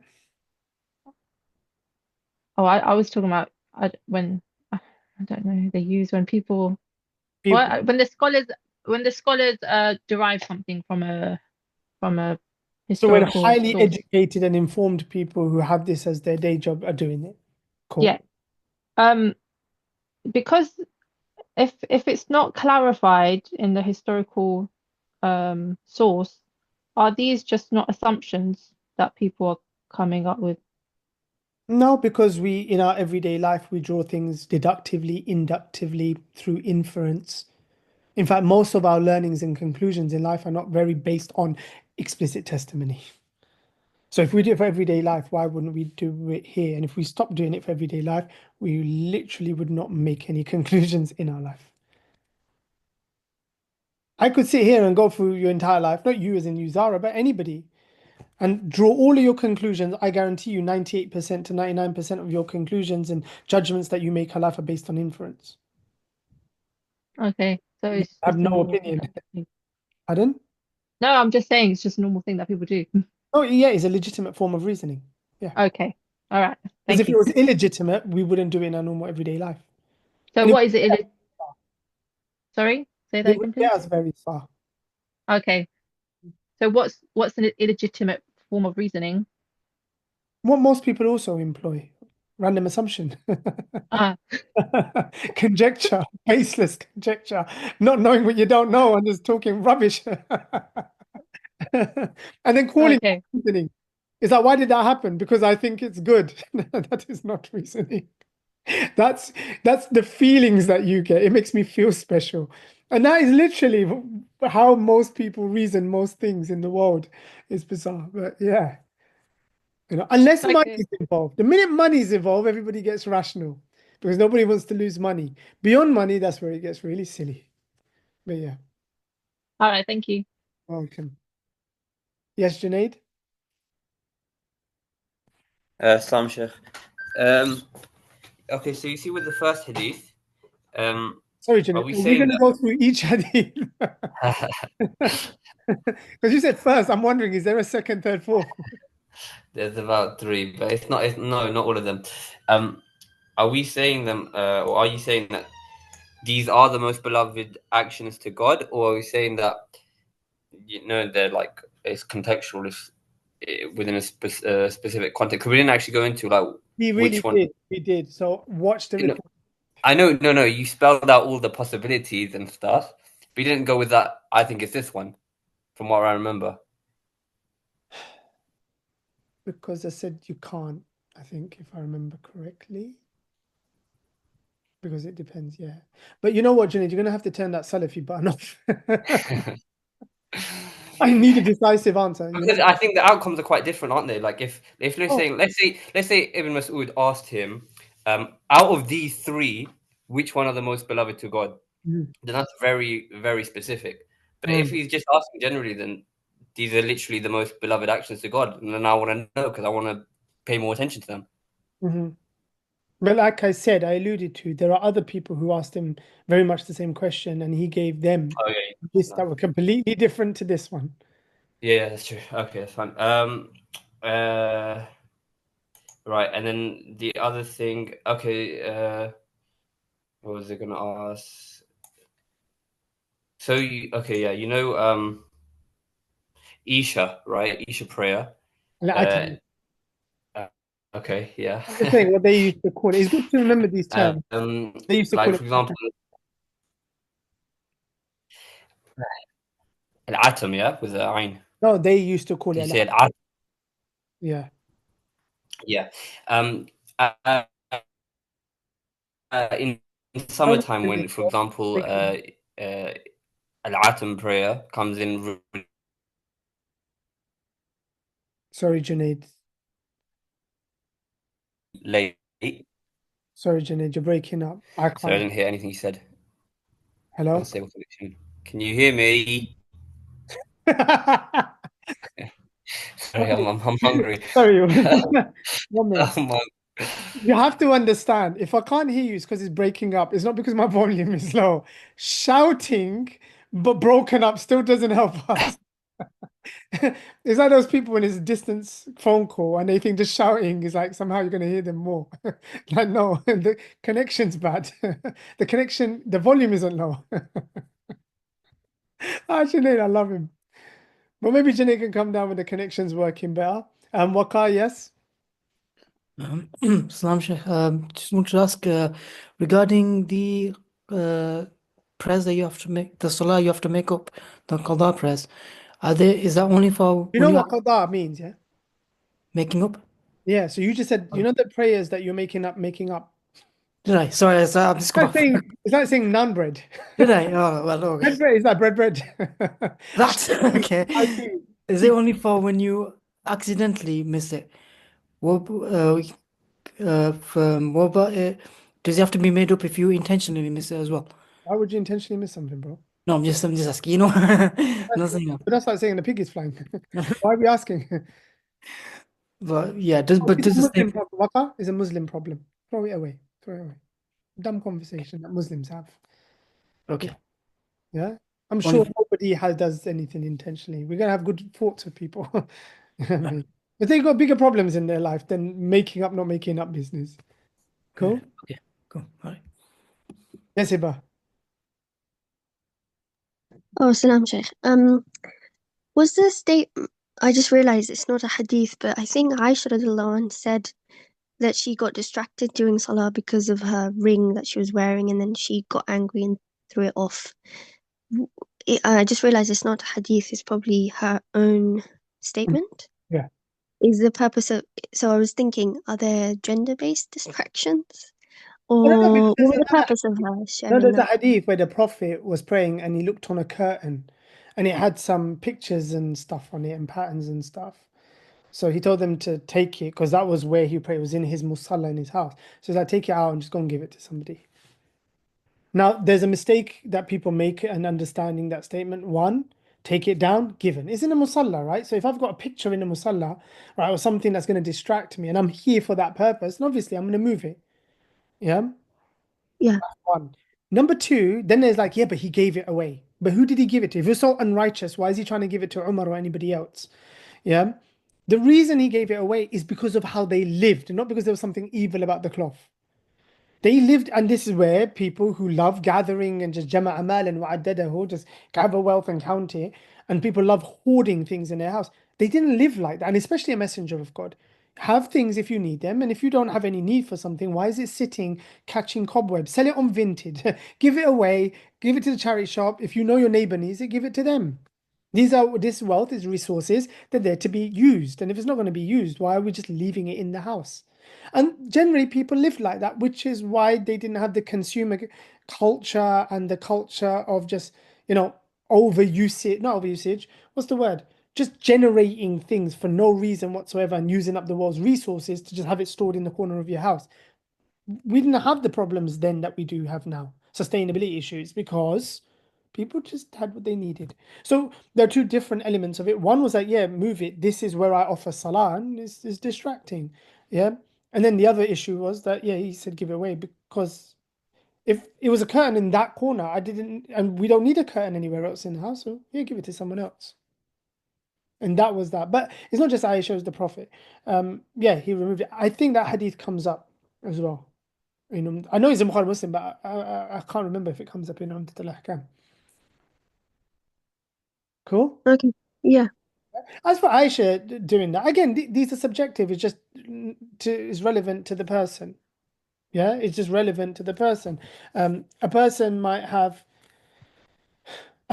be not on a diet, but they're training themselves. They're training their nafs, right? And then they have Haagen-Dazs in the freezer, and they're like, listen, just give the Haagen-Dazs away. Oh, he's so righteous. I don't know what even righteous means. I don't know. It's just like people who live a disciplined life, and I'm not talking no super discipline, just a normal life. You're always trying to balance these things. You're trying to find weaknesses. You don't want things to play in X, Y, Z, and so on.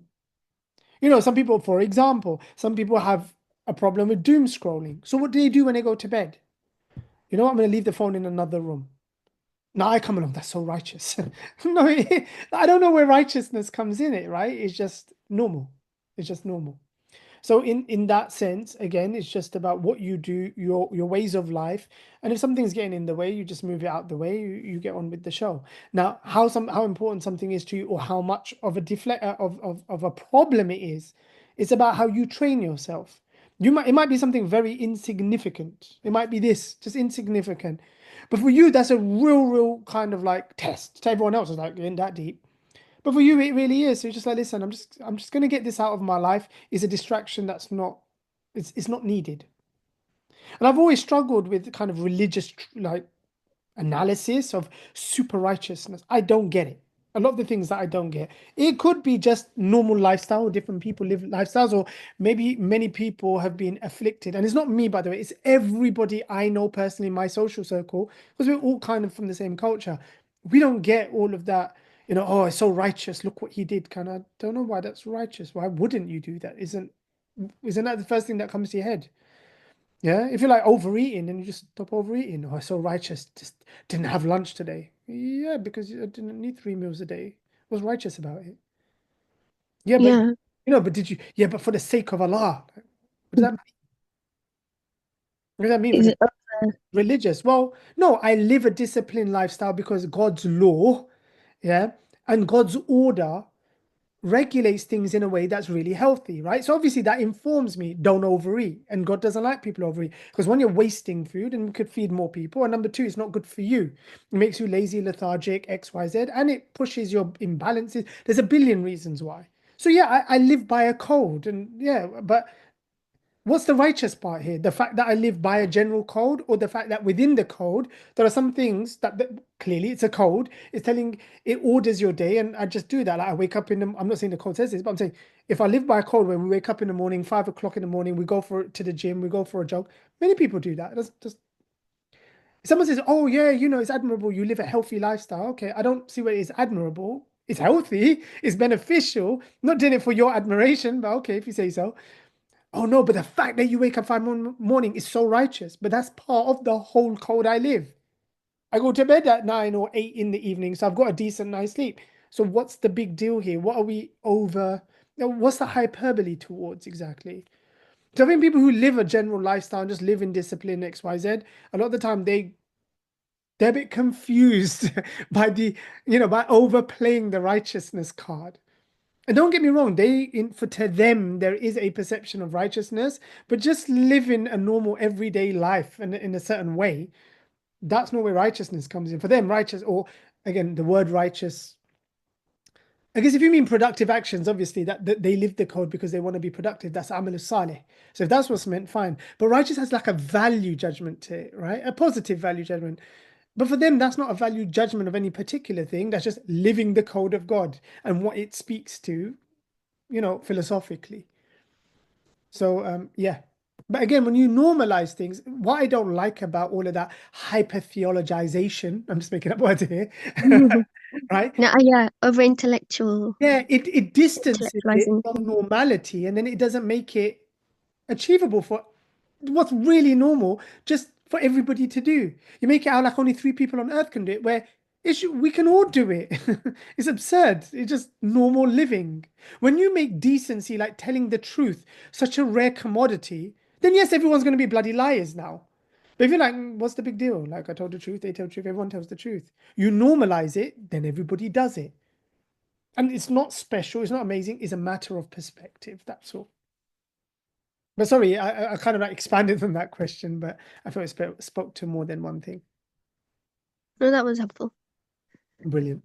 Coolio, people. So we've got beyond 2 hours now. I know we do see some people with their hands up, but please do feel free to post your question on the forum and I'll get back to you later on today. And I hope you enjoyed today's session, how we're drawing out things from hadith. We carry on next week, but what we have covered, I'm going to be commenting on it further, kind of like the tangential or concomitant issues or topics surrounding it to give you more of that. As well as that, looking forward to taking your questions throughout the week around this and how the covenant and how this speaks.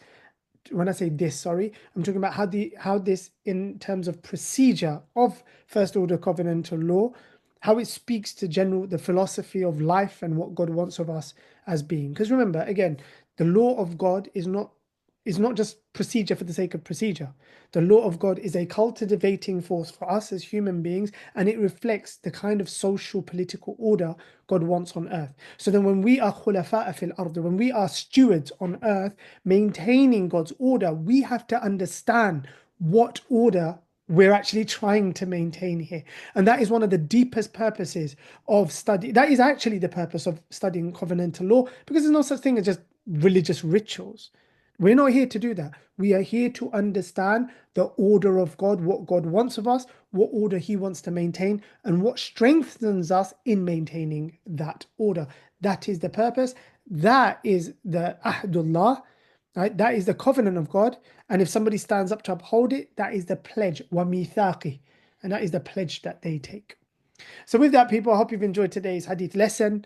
Looking forward to our next one, of course, as well as a Telegram Live, the kind of thoughts and stuff that you bring and questions you bring to the table. And again, throughout the week, looking to post lots of content as well on the online hub. Of course, we'll be letting you know as soon as it is up. We'll take it through the day. Don't want to just brain dump you with it, but take it in, soak it in, digest as we move forward. So take care, enjoy the rest of your evening, and may God's peace and blessings be on all of you.